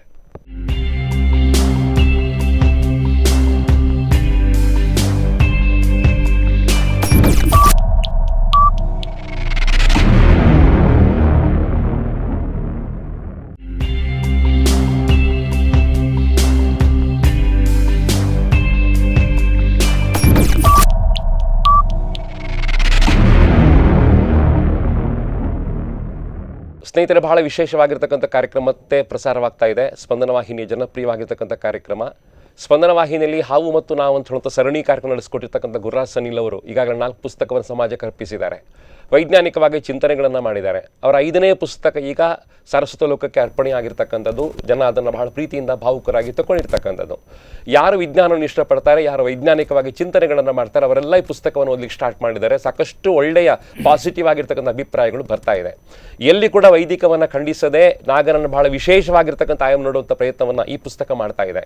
ಎಲ್ಲಿ ಮೌಢ್ಯ ಇದೆ ಅದನ್ನು ಖಂಡಿಸುವಂಥದ್ದು, ಸೊ ಎಲ್ಲಿ ಗ್ರಾಹ್ಯತೆ ಇದನ್ನು ಗ್ರಹಿಸುವಂಥದ್ದು, ಮತ್ತು ಎಲ್ಲಿ ಆರಾಧನೆ ಇದೆ ಅದನ್ನು ಬಹಳ ಶ್ರೇಷ್ಠವಾಗಿ ಗುರುತಿಸುವಂಥದ್ದು, ಈ ಕೆಲಸವನ್ನು ಈ ಪುಸ್ತಕದ ಮೂಲಕ ಬಹಳ ಚೆನ್ನಾಗಿ, ಬಹಳ ಅದ್ಭುತವಾಗಿ ಸನಿಲ್ ಅವರು ಮಾಡ್ತಾ ಹೋಗಿದ್ದಾರೆ. ಈ ಪುಸ್ತಕ ಕೂಡ ಜನಪ್ರಿಯವಾಗುವಂಥ ಎಲ್ಲ ಸೂಚನೆಗಳು ಕೂಡ ಈಗ ನಮಗೆ ಸಿಕ್ಕಿದೆ. ಸ್ನೇಹಿತರೆ, ಆ ಪುಸ್ತಕದ ಬಗ್ಗೆ ಒಂದು ಚಿಂತನೆ ಕಾರ್ಯಕ್ರಮಕ್ಕೆ ಸ್ವತಃ ಅವರನ್ನೇ ಆಮಂತ್ರಿಸಿದ್ದೇವೆ. ಅವರ ಆ ಪುಸ್ತಕ ಹೇಳಲಿಕ್ಕೆ ಸ್ಟಾರ್ಟ್ ಮಾಡ್ತಾರೆ. ಸ್ನೇಹಿತರೆ, ಕೇಳಲಿಕ್ಕೆ ಸ್ಟಾರ್ಟ್ ಮಾಡೋಣ. ಮತ್ತೆ ಅವರನ್ನ ಈ ಕಾರ್ಯಕ್ರಮಕ್ಕೆ ಸ್ವಾಗತ ಮಾಡ್ತೇನೆ. ಗುರುರಾಜ್ ಸನಿಲ್ ಅವರು ಮಾತಾಡಲಿಕ್ಕೆ ಸ್ಟಾರ್ಟ್ ಮಾಡ್ತಾರೆ. ಸರ್, ಬಹಳ ವಿಶೇಷವಾಗಿರ್ತಕ್ಕಂಥದ್ದು ಅಹಿಂಸಾವಾದವನ್ನು ನೀವು ಈ ಪುಸ್ತಕದ ಮೂಲಕ ಮಂಡಿಸುವಂಥ ಕೆಲಸವನ್ನು ಮಾಡಿದ್ದೀರಿ. ಸೊ ನಾಗಾರಾಧನೆಗೂ ಅಹಿಂಸಾವಾದಕ್ಕೂ ಸಂಬಂಧ ಇದೆಯಾ, ತಳುಕಿದೆಯೇನಾದರೂ? ಇದೊಂದು ನೀರು ಹಾವಿನ ಹಿಂದೆ ನಡೆದಂಥ ಘಟನೆ, ನಮ್ಮ ಕಾರ್ಕಳದ ಭಾಗದಲ್ಲಿ ನಡೆದಂಥ ಘಟನೆ, ಜೈನರ ಒಂದು ಇದರಲ್ಲಿ ನಡೆದಂಥ ಘಟನೆ. ಅದನ್ನು ನನಗೆ ನೋಡಿ ಅಹಿಂಸಾವಾದ ಅಂದರೆ ಏನು, ಹಿಂಸೆ ಮಾಡದೇ ಇರುವಂಥದ್ದು. ಆದರೆ ಆ ಪ್ರಾಣಿಗಳನ್ನು ರಕ್ಷಣೆ, ಒಂದು ಜೀವಿಯನ್ನು ರಕ್ಷಣೆ ಮಾಡಲಿಕ್ಕೆ ಹೋಗಿ, ಅದು ತಿನ್ನುವಂಥ ಮೀನುಗಳನ್ನು ರಕ್ಷಣೆ ಮಾಡಲಿಕ್ಕೆ ಹೋಗಿ ಆ ಜೀವಿಯನ್ನು ನಾವು ಸಾಯಿಸೋದು ಅಥವಾ ಬೇರೆ ಕಡೆಗೆ ಅದನ್ನು ಸ್ಥಳಾಂತರಿಸೋದು, ಇಂಥದ್ದೆಲ್ಲ ನಾನು ಮಾಡ್ದನ್ನು ಅಲ್ಲಿ ಗಮನಿಸಿದೆ. ಒಂದು ಕಡೆ ಈ ಘಟನೆ ನಡೀತು. ಆ ಪುಸ್ತಕ ಈ ಲೇಖನದಲ್ಲೂ ಕೂಡ ಪೂರ್ಣ ವಿವರ ಇದೆ. ಅಲ್ಲಿ ನಾನು ಹೋದಲ್ಲಿ ನಡೆದ ಘಟನೆಯನ್ನೇ ಹಾಗೆ ಬರೆದಿದ್ದೀನಿ ನಾನು.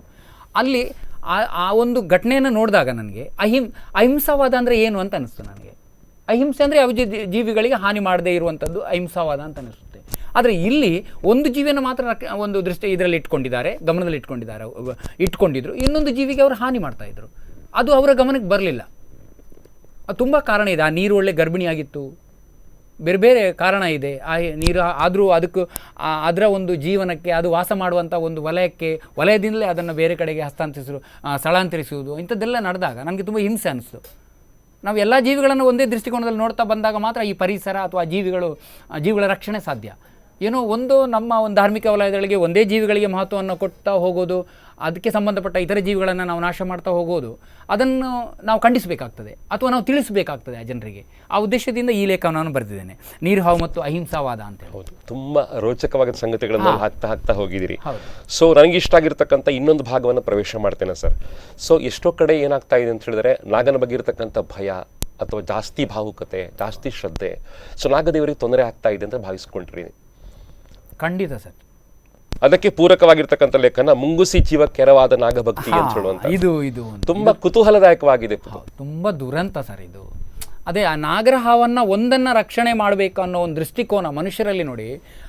ನಾಗರ ಹಾವು ದೇವರು ಅನ್ನೋ ಒಂದು ನಂಬಿಕೆಗಿಂತಲೂ ಅದಕ್ಕೆ ಏನಾದರೂ ಹಾನಿ ಆದರೆ, ನಮ್ಮ ಒಂದು ವಲಯದಲ್ಲಿ, ನಮ್ಮ ಮನೆಯೊಳಗೆ, ನಮ್ಮ ಆಸುಪಾಸು ಏನಾದರೂ ಹಾನಿ ಆದರೆ, ಬೇರೆ ಜೀವಿಗಳು ಹಾನಿ ಮಾಡಿದರೆ ಅದರ ದೋಷ, ಅದರ ಸಮಸ್ಯೆ ನಮ್ಮ ಮೇಲೆ ಬರುತ್ತಲ್ವಾ, ಅದಕ್ಕೆ ಒಂದಷ್ಟು ಸಾವಿರ ರೂಪಾಯಿಗಳು ಖರ್ಚಾಗುತ್ತವಲ್ಲ ಅನ್ನೋ ದೃಷ್ಟಿಕೋನನೇ ಹೆಚ್ಚಿನ ಜನರಲ್ಲಿದೆ.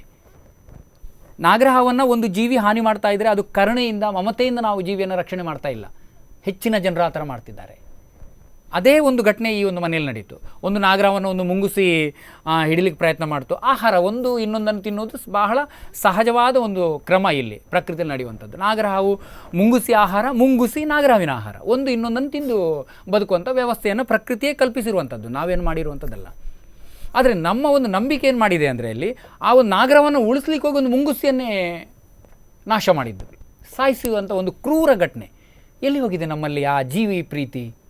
ನಾಗರವನ್ನು ನಾವು ಅಷ್ಟೊಂದು ಭಯಭಕ್ತಿ ಪ್ರೀತಿಯಿಂದ ನೋಡ್ತೀವಿ, ಈ ಜೀವಿ ಏನು ಮಾಡಿದೆ? ಆ ಘಟನೆ ನಡೀತು, ನಾನೇ ಅಲ್ಲೇ ಇದ್ದೆ. ಅದೆಲ್ಲ ಆ ಒಂದು ಇಡೀ ಘಟನೆಯಲ್ಲಿ ಮುಖ್ಯ ಭಾಗನೇ ನಾನು ನೋಡಿದೆ, ಅವರಿಗೆ ತಿಳಿಸಿದೆ. ಅವರ ಒಂದು ಆ ಸಂದರ್ಭದಲ್ಲಿ ಹಾವು ಸತ್ತಾಗಿನ ಒಂದು ಭಯ, ಖರ್ಚಾಗುವಂಥ ಒಂದು ನಷ್ಟದ ಬಗ್ಗೆ ಯೋಚನೆ, ಅದನ್ನೆಲ್ಲ ಗ್ರಹಿಸಿದಾಗ ಆ ಸಮಸ್ಯೆ ತಂದುಕೊಂಡದ್ದವರೇ.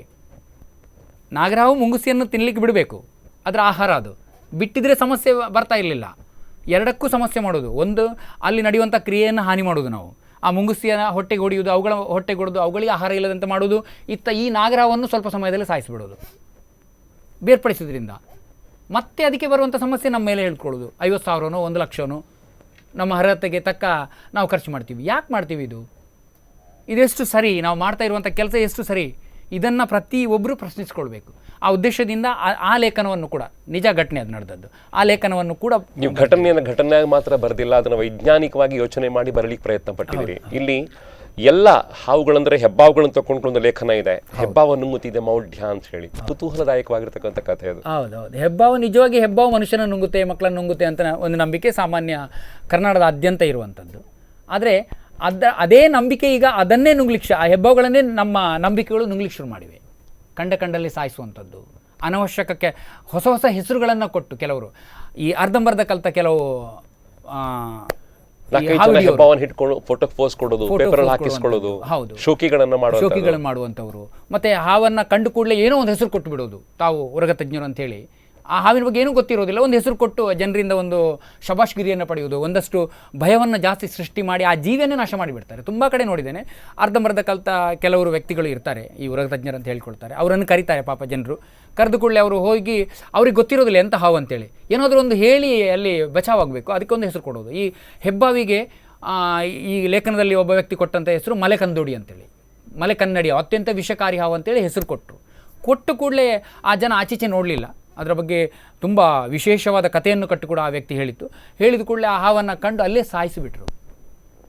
ಆ ಸಾಯಿಸಿದ ನಂತರ ಏನೆಲ್ಲ ಆಯಿತು, ಅದರ ಕಾನೂನು ಏನು ಹೇಳ್ತದೆ, ಎಲ್ಲವನ್ನ ವಿಷಯದಲ್ಲಿ ನಾನು ಈ ಲೇಖನದಲ್ಲಿ ಬರ್ತಿದ್ದೇನೆ. ಹೌದು, ಇಡೀ ಪುಸ್ತಕಕ್ಕೊಂದು ಶಿರೋಪ್ರಾಯವಾಗಿರ್ತಕ್ಕಂತಹ, ಕಿರೀಟಪ್ರಾಯವಾಗಿರ್ತಕ್ಕಂಥ ಲೇಖನ. ಶಾಸ್ತ್ರ ವಿಧಿಗಳಿಗೆ ಬರವಿಲ್ಲ, ಅದರಲ್ಲಿ ಹುತ್ತಗಳೆಷ್ಟು ಮತ್ತು ಮರಗಳೆಷ್ಟು ಅಂತ ತುಂಬಾ ಚೆನ್ನಾಗಿ ನೀವು ಮಂಡಿಸ್ತಾ ಹೋಗಿರ್ತಕ್ಕಂಥ ಲೇಖನ ಅದು. ಸೊ ನೀವೆತ್ತಿರ್ತಕ್ಕಂಥ ಎಲ್ಲ ಪ್ರಶ್ನೆಗಳಿಗೂ ಅಲ್ಲಿ ಉತ್ತರಗಳು ಸಿಗ್ತಾ ಹೋಗ್ತವೆ. ಹೌದು, ಆ ಲೇಖನದಲ್ಲಿ ನಾನು ಈ ವಾಸ್ತು ಪ್ರಕಾರ ನಾವು ಹುತ್ತಗಳನ್ನು, ನಾಗಬನಗಳನ್ನು, ಮರಗಳನ್ನು ನಾಶ ಮಾಡುವಂಥ ಒಂದು ದೊಡ್ಡ ಮಾಫಿಯಾನೇ ಇದೆ. ಒಂದು ಕಡೆ ಯಾರೋ ಒಬ್ಬರು ವಿಶಾಲವಾದ ಒಂದು ಜಾಗವನ್ನು ಖರೀದಿ ಮಾಡ್ತಾರೆ ಸಂಬಂಧಪಟ್ಟವರು, ಅಲ್ಲಿ ಹಾಡಿ ಇರುತ್ತೆ, ಹುತ್ತ ಇರುತ್ತೆ. ಅದನ್ನು ತೆಗಿಬೇಕಾದ್ರೆ ಏನು ಮಾಡಬೇಕು ಅಂತ ಧಾರ್ಮಿಕ ವಲಯದಲ್ಲಿ ವಾಸ್ತು ತಜ್ಞರಿದ್ದಾರೆ ಅಥವಾ ಜ್ಯೋತಿಷರಿದ್ದಾರೆ. ಹೆಚ್ಚಾಗಿ ವಾಸ್ತು ತಜ್ಞರು ಅವುಗಳನ್ನೆಲ್ಲ ತೆಗೆಯುವಂಥ, ಹುತ್ತ ಅಲ್ಲಿ ಇದ್ದರೆ ಏನಾಗುತ್ತೆ, ಮರಗಳಿದ್ದರೆ ಎಷ್ಟು ಅಪಾಯ ಅನ್ನೋದನ್ನು ಬೇರೆ ಬೇರೆ ರೀತಿ ಹೇಳ್ತಾ ಅವುಗಳನ್ನು ತೆಗೆಯುವಂಥ ಒಂದು ಇದೇ ಇಟ್ಟುಕೊಂಡ ಒಂದು ಪಂಗಡ ಇದೆ. ಅದನ್ನು ತೆಗಿಬೇಕು, ಆ ಜಾಗದಲ್ಲಿ ತೆಗಿಬೇಕಾದ್ರೆ ಅಂಥವ್ರನ್ನು ಸಂಪರ್ಕ ಮಾಡಿದರೆ ಅವರು ಅದಕ್ಕೆ ಬೇಕಾದಂಥ ಒಂದು ಧಾರ್ಮಿಕ ಆಚರಣೆ ಮಾಡಿಸಿ ತೆಗೆಯುವಂಥದ್ದು ನಡೀತಾ ಇದೆ. ಅದು ಎಷ್ಟು ಸರಿ ಅನ್ನೋದು, ನಾನು ಹುತ್ತ, ನಮ್ಮ ಆಸುಪಾಸು ಹುತ್ತಗಳು, ಮರಗಳು ಇದ್ದಷ್ಟು ನಮ್ಮ ಆರೋಗ್ಯ ಒಂದು ರೀತಿ ಸಮತೋಲ ಒಳ್ಳೆ ರೀತಿಯಲ್ಲಿ ಇರುತ್ತೆ. ಅದನ್ನು ನಮ್ಮ ಜನರಿಗೆ ಅವರು ತಿಳಿಸ್ತಾ ಇಲ್ಲ.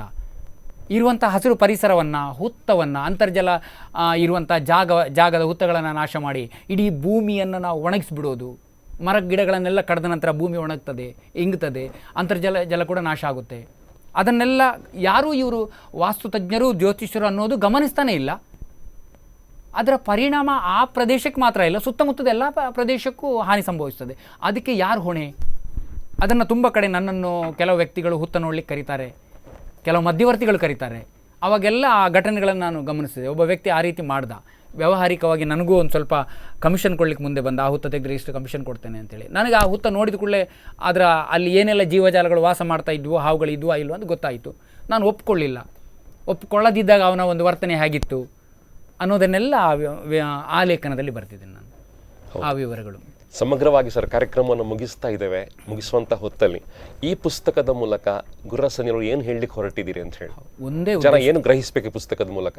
ಯಾವ ರೀತಿ ಈ ಪುಸ್ತಕ ಓದಲಿಕ್ಕೆ ಸ್ಟಾರ್ಟ್ ಮಾಡಬೇಕು, ಓದಲಿಕ್ಕೆ ಸ್ಟಾರ್ಟ್ ಮಾಡೋ ಯಾವ ಮನೋಭೂಮಿಕೆ ಬೇಕು, ಇದೆಲ್ಲ ಪ್ರಶ್ನೆಗಳು. ಸೊ ಜನ ಇದನ್ನು ಯಾವ ರೀತಿ ಸ್ವೀಕರಿಸಬೇಕು ಅಂತ ಹೇಳಿ ಈ ಪುಸ್ತಕವನ್ನು, ನನ್ನ ಎಲ್ಲ ಪುಸ್ತಕ, ಈ ಪುಸ್ತಕ ಅಂತಲ್ಲ ಎಲ್ಲ ಪುಸ್ತಕಗಳನ್ನು ಓದೋದಾದರೂ ಯಾವುದೇ ಪೂರ್ವಗ್ರಹ ಇಟ್ಟುಕೊಂಡೇ ಓದಲಿ. ನಾಗನಂಬಿಕೆ ಇರುವವರೇ ಓದಲಿ, ನಾಗನಂಬಿಕೆ ಇಲ್ಲದವರೇ ಓದಲಿ. ಅಂದರೆ ನಾಸ್ತಿಕರು ಆಸ್ತಿಕರು ಎಲ್ಲರೂ ಓದಿದ್ರು ಕೂಡ ಇಲ್ಲಿ ಇರುವಂಥದ್ದು ನೈಜ ಘಟನೆಗಳು ಮತ್ತು ಸತ್ಯ ಸಂಗತಿಗಳು.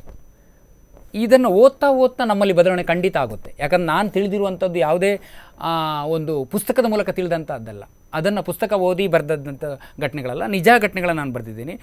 ಈ ಪುಸ್ತಕಗಳನ್ನು ನಾನು ಬರೆಯೋ ಮೂಲ ಉದ್ದೇಶನೇ ನಮ್ಮ ನಾಗಾರಾಧನೆ ಯಥಾಸ್ಥಿತಿಯಲ್ಲಿ ಉಳಿಬೇಕು, ಅದಕ್ಕೆ ಸಂಬಂಧಪಟ್ಟ ನಾಗಬನಗಳು ಉಳಿಬೇಕು, ಅದಕ್ಕೆ ಸಂಬಂಧಪಟ್ಟ ಒಂದಷ್ಟು ಲಕ್ಷಾಂತರ ಜೀವವರ್ಗ ಉಳಿಬೇಕು, ಅದರ ಜೊತೆಗೆ ಮನುಷ್ಯ ಸೌಹಾರ್ದವಾಗಿ ಬಾಳಬೇಕು ಅನ್ನೋ ಉದ್ದೇಶದಿಂದಲೇ ಈ ಸತ್ಯವನ್ನು, ಈ ಪುಸ್ತಕಗಳನ್ನು ನಾನು ಬರಿತಾ ಇದ್ದೇನೆ, ಇನ್ನು ಮುಂದಕ್ಕೂ ಬರಿತಾ ಇರ್ತೇನೆ. ನನಗೆ ಸದಾ ಈ ಓದುಗರದ್ದು ಮತ್ತು ಜನರ ಪ್ರೋತ್ಸಾಹ ಮಾತ್ರ ನಾನು ಬಯಸ್ತೇನೆ, ಇಷ್ಟು ಹೇಳಲಿಕ್ಕೆ ಇಷ್ಟಪಡ್ತೇನೆ. ಹೌದು, 5ನೇ ಪುಸ್ತಕ ಇವತ್ತು ಓದುಗರ ಕೈ ಸೇರುವಾಗ ನೀವು ಯಾರ ನೆನಪಿಸ್ಕೊಳ್ತೀರಿ ಅಂತ ಹೇಳಿ ಇದಕ್ಕೆ ಸಪೋರ್ಟ್ ಮಾಡಿರ್ತಕ್ಕಂಥವ್ರು? ಅಯ್ಯೋ, ತುಂಬ ಜನ ಸಪೋರ್ಟ್ ಮಾಡಿದ್ದಾರೆ. ಮುಖ್ಯವಾಗಿ ಈ ಪುಸ್ತಕ ಇದಕ್ಕೆ ಪ್ರಕಟ ಆಗಲಿಕ್ಕೆ ಒಬ್ಬ ವ್ಯಕ್ತಿ ನಮ್ಮ ಅವಿನಾಶ್ ಕಾಮತ್ ಅಂತೇಳಿ, ನನ್ನ ತುಂಬ ಆತ್ಮೀಯ ಸ್ನೇಹಿತರು ಅವರು. ಅವಿನಾಶ್ ಕಾಮತ್ತು ಮತ್ತು ಇನ್ನೊಬ್ಬರು ನರೇಂದ್ರ ನಾಯ್ಕ್ ಅಂತೇಳಿ, ರವಿ ಶೆಟ್ಟಿ, ಈ 3 ಜನ ಈ ಪುಸ್ತಕ ಹೊರಗೆ ಬರಲಿಕ್ಕೆ ಕಾರಣಕರ್ತರು. ಅವರ ಫೋಟೋ ಮತ್ತು ಅವರು ಏನೆಲ್ಲ ಸಹಾಯ ಮಾಡಿದ್ದಾರೆ ಇದರಲ್ಲಿ ನಾನು ವಿವರಿಸಿದ್ದೇನೆ. ಅವರಿಗೆ ಈ ಸಂದರ್ಭದಲ್ಲಿ ನಾನು ತುಂಬ ಧನ್ಯವಾದ ಹೇಳಲಿಕ್ಕೆ ಇಷ್ಟಪಡ್ತೇನೆ. ಹೌದು, ಪುಸ್ತಕವನ್ನು ಓದಿರ್ತಕ್ಕಂಥ ಜನ ಫೋನ್ ಮಾಡುವಂಥದ್ದು, ಡೌಟ್ಸ್ಗಳನ್ನು ಕ್ಲಿಯರ್ ಮಾಡುವಂಥದ್ದು, ಜಿಜ್ಞಾಸೆಗಳ ಮುಂದೆ ಕೊಡುವಂಥದ್ದು, ಇಂಥದ್ದು ನಡೀತಾ ಇರತಕ್ಕಂಥದ್ದು, ಇದು ಕಲಿಕೆಯ ಒಂದು ಭಾಗ. ಹೌದು, ಖಂಡಿತ, ನಿರಂತರವಾಗಿ. ನಿನ್ನೆ ಕೂಡ ಒಬ್ಬರು ಕಲ್ಯಾಣಪುರದಿಂದ ಒಬ್ಬರು ವ್ಯಕ್ತಿ ಕಾಲ್ ಮಾಡಿದರು. ನಾನೆಲ್ಲ ಪುಸ್ತಕವನ್ನು ಖರೀದಿ ಮಾಡಿದ್ದಾರೆ, ಒಂದು ಪುಸ್ತಕ ಸಿಗ್ತಾ ಇಲ್ಲ ಅಂತ ನಾನು ಹೇಳಿದರು.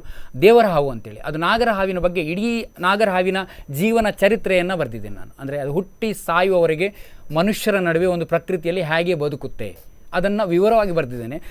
ಬಹುಶಃ ಆ ಪುಸ್ತಕ ಒಂದು ನೀವು ಓದಿದರೆ ನಿಮಗೆ ನಾಗಾರಾಧನೆ ಅನ್ನೋದು ಏನು, ನಾಗರಹಾವು ದೇವರೋ ಹೌದೋ ಅಲ್ವೋ ಎಲ್ಲ ಆ ಪುಸ್ತಕದಲ್ಲಿ ವಿವರ ಇದೆ. ನಾಗಬೀದಿಯೊಳಗಿಂದ ಬರೆದಿರುವಂಥದ್ದು ಆ ನಂಬಿಕೆಗಳನ್ನು ಇಟ್ಕೊಂಡು ನಾನು. ಅದರಿಂದ ಅವರು ಆ ಪುಸ್ತಕಕ್ಕೆ ತುಂಬ ಜನ ಪ್ರೋತ್ಸಾಹ ಕೊಡ್ತಾ ಇದ್ದಾರೆ. ಇನ್ನು ಮುಂದಕ್ಕೂ ಆ ಪ್ರೋತ್ಸಾಹವನ್ನು ನಾನು ಬಯಸ್ತೀನಿ. ಜೊತೆಗೆ ಈ ಚರ್ಚೆಗೂ ನಾನು ಸದಾ ಸಿದ್ಧನಿರ್ತೀನಿ. ಹೌದು ಸ್ನೇಹಿತರೆ, ಯಾವುದೇ ವೈಜ್ಞಾನಿಕವಾಗಿರ್ತಕ್ಕಂಥ ವೇದಿಕೆಗಳಲ್ಲಿ ಯಾವುದೇ ತರ್ಕಕ್ಕೆ, ಯಾವುದೇ ನಿಕಷಕ್ಕೆ ಹೊಡ್ಕೊಳ್ಳಿಕ್ಕೆ ಅವರು ರೆಡಿ ಇದ್ದಾರೆ. ಎಲ್ಲಿ ಕೂಡ ಈ ರೀತಿಯ ಸಂವಾದಗಳು ಆಗ್ತಾವಂತಾದರೆ ಅವ್ರು ಬಂದು ಆ ಸಂವಾದಗಳ ಮೂಲಕ ಒಳ್ಳೆಯದನ್ನು ಸಮಾಜಕ್ಕೆ ಕೊಡುವಂಥ ಕೆಲಸಗಳನ್ನು ಮಾಡ್ತಾ ಇದ್ದಾನೆ. ಸ್ನೇಹಿತರೆ, ಇವತ್ತು ಗುರ್ರಾಸನಿಲ್ ಅವರನ್ನು ಅತಿ ವೈಜ್ಞಾನಿಕವಾಗಿರ್ತಕ್ಕಂತಹ ಒಬ್ಬ ಉರಗ ತಜ್ಞ ಅಂತ ಹೇಳೋದನ್ನು ಸಮಾಜ ಒಪ್ಕೊಂಡಿದೆ, ನಾಡು ಒಪ್ಕೊಂಡಿದೆ. ಅವರಿಗೆ ಸಾಕಷ್ಟು ಪ್ರಶಸ್ತಿಗಳು ಕೂಡ ಹರಿದು ಬಂದಿರತಕ್ಕಂಥದ್ದು. ಆದರೆ ಯಾವುದೇ ಪ್ರಚಾರಕ್ಕೆ ಹೋಗದೆ, ಪ್ರಶಸ್ತಿಗಳ ಹಿಂದೆ ಹೋಗದೆ ಅವರಷ್ಟಕ್ಕೆ ತಣ್ಣಗೆ ಅವರ ಕೆಲಸಗಳನ್ನು ಮಾಡ್ತಾ ಇದ್ದಾರೆ. ಅವರ ಜೀವನದ ಅನುಭವಗಳನ್ನು ಪುಸ್ತಕವಾಗಿ ಬರೆಯುವಂಥ ಕೆಲಸಗಳನ್ನು ಭಾಳ ಪ್ರೀತಿಯಿಂದ ಮಾಡ್ತಾರೆ. ಇದು ಅವರ 5ನೇ ಪುಸ್ತಕ ಅಂತ ಹೇಳುವಂಥದ್ದು. ಸರ್, 6ನೇ ಪುಸ್ತಕ ಸ್ಟಾರ್ಟ್ ಮಾಡಿದಿರಿ? ಹೌದು, ಇನ್ನೊಂದು 3-4 ತಿಂಗಳಲ್ಲಿ ಬರ್ಬೋದು ಅದು ಹೊರಗೆ. ಈ ಕರೆಕ್ಷನ್ ಆಗ್ತಾ ಇದೆ. ಚಿಕ್ಕ ಪುಸ್ತಕ, ಎಷ್ಟೇ 100-120 ಪುಟ ಬರ್ಬೋದು. ಅದು ಕೂಡ ನನ್ನ ಈ ಹವ್ಯಾಸದ ಜೀವನ ಅನುಭವವನ್ನು ಹೇಳ್ತದೆ. ನನಗೆ 13 ಬಾರಿ ಹಾವು ಕಡಿದದ್ದು, ಹಾವು ಕಡಿದ ನಂತರ ಯಾವ ರೀತಿಯ ಚಿಕಿತ್ಸೆಯನ್ನು ಯಾವ ಸಂದರ್ಭದಲ್ಲಿ ಹೇಗೆ ಮಾಡಿಕೊಂಡೆ, ಅದಕ್ಕೆ ಸಂಬಂಧಪಟ್ಟ ನನಗೆ ಆ ಸಹಕಾರ ಕೊಟ್ಟವರು, ಪ್ರೋತ್ಸಾಹ ಕೊಟ್ಟವರು, ಆ ಕಾಲದಲ್ಲಿ ಆ ಒಂದು ವಿಷಮ ಪರಿಸ್ಥಿತಿಯಲ್ಲಿ ಸಹಾಯ ಮಾಡಿದವರು ಯಾವ ವ್ಯಕ್ತಿಗಳು, ಎಲ್ಲ ವಿವರಗಳು ಅದು. ಮತ್ತು ನನ್ನ ಬಾಲ್ಯ ಒಂದಷ್ಟು ಬರುತ್ತೆ. ಹೆಚ್ಚಿನವರ ಪ್ರಶ್ನೆಗೆ ಕೆಲವು ಪ್ರಶ್ನೆಗಳಿಗೆ ಉತ್ತರಿಸುವಂಥ ಒಂದು ಪುಸ್ತಕವನ್ನು ಬರಿತಾ ಇದ್ದೇನೆ. ಸದ್ಯದಲ್ಲಿ 3-4 ತಿಂಗಳಲ್ಲಿ ಅದು ಪ್ರಕಟ ಆಗ್ತದೆ. ಹೌದು ಸ್ನೇಹಿತರೆ, ಗುರ್ರಾಸನಿಲ್ ಅವರು ಬರೆದಿರ್ತಕ್ಕಂಥ ಈ ಪುಸ್ತಕ ಹುತ್ತ ಸುತ್ತಮುತ್ತ ಅಂತ ಹೇಳುವಂಥ ಪುಸ್ತಕ ಅವರ 5ನೇ ಪುಸ್ತಕ ಅಂತ ಮತ್ತೆ ನೆನಪು ಮಾಡ್ತಾ ಇದ್ದೇನೆ.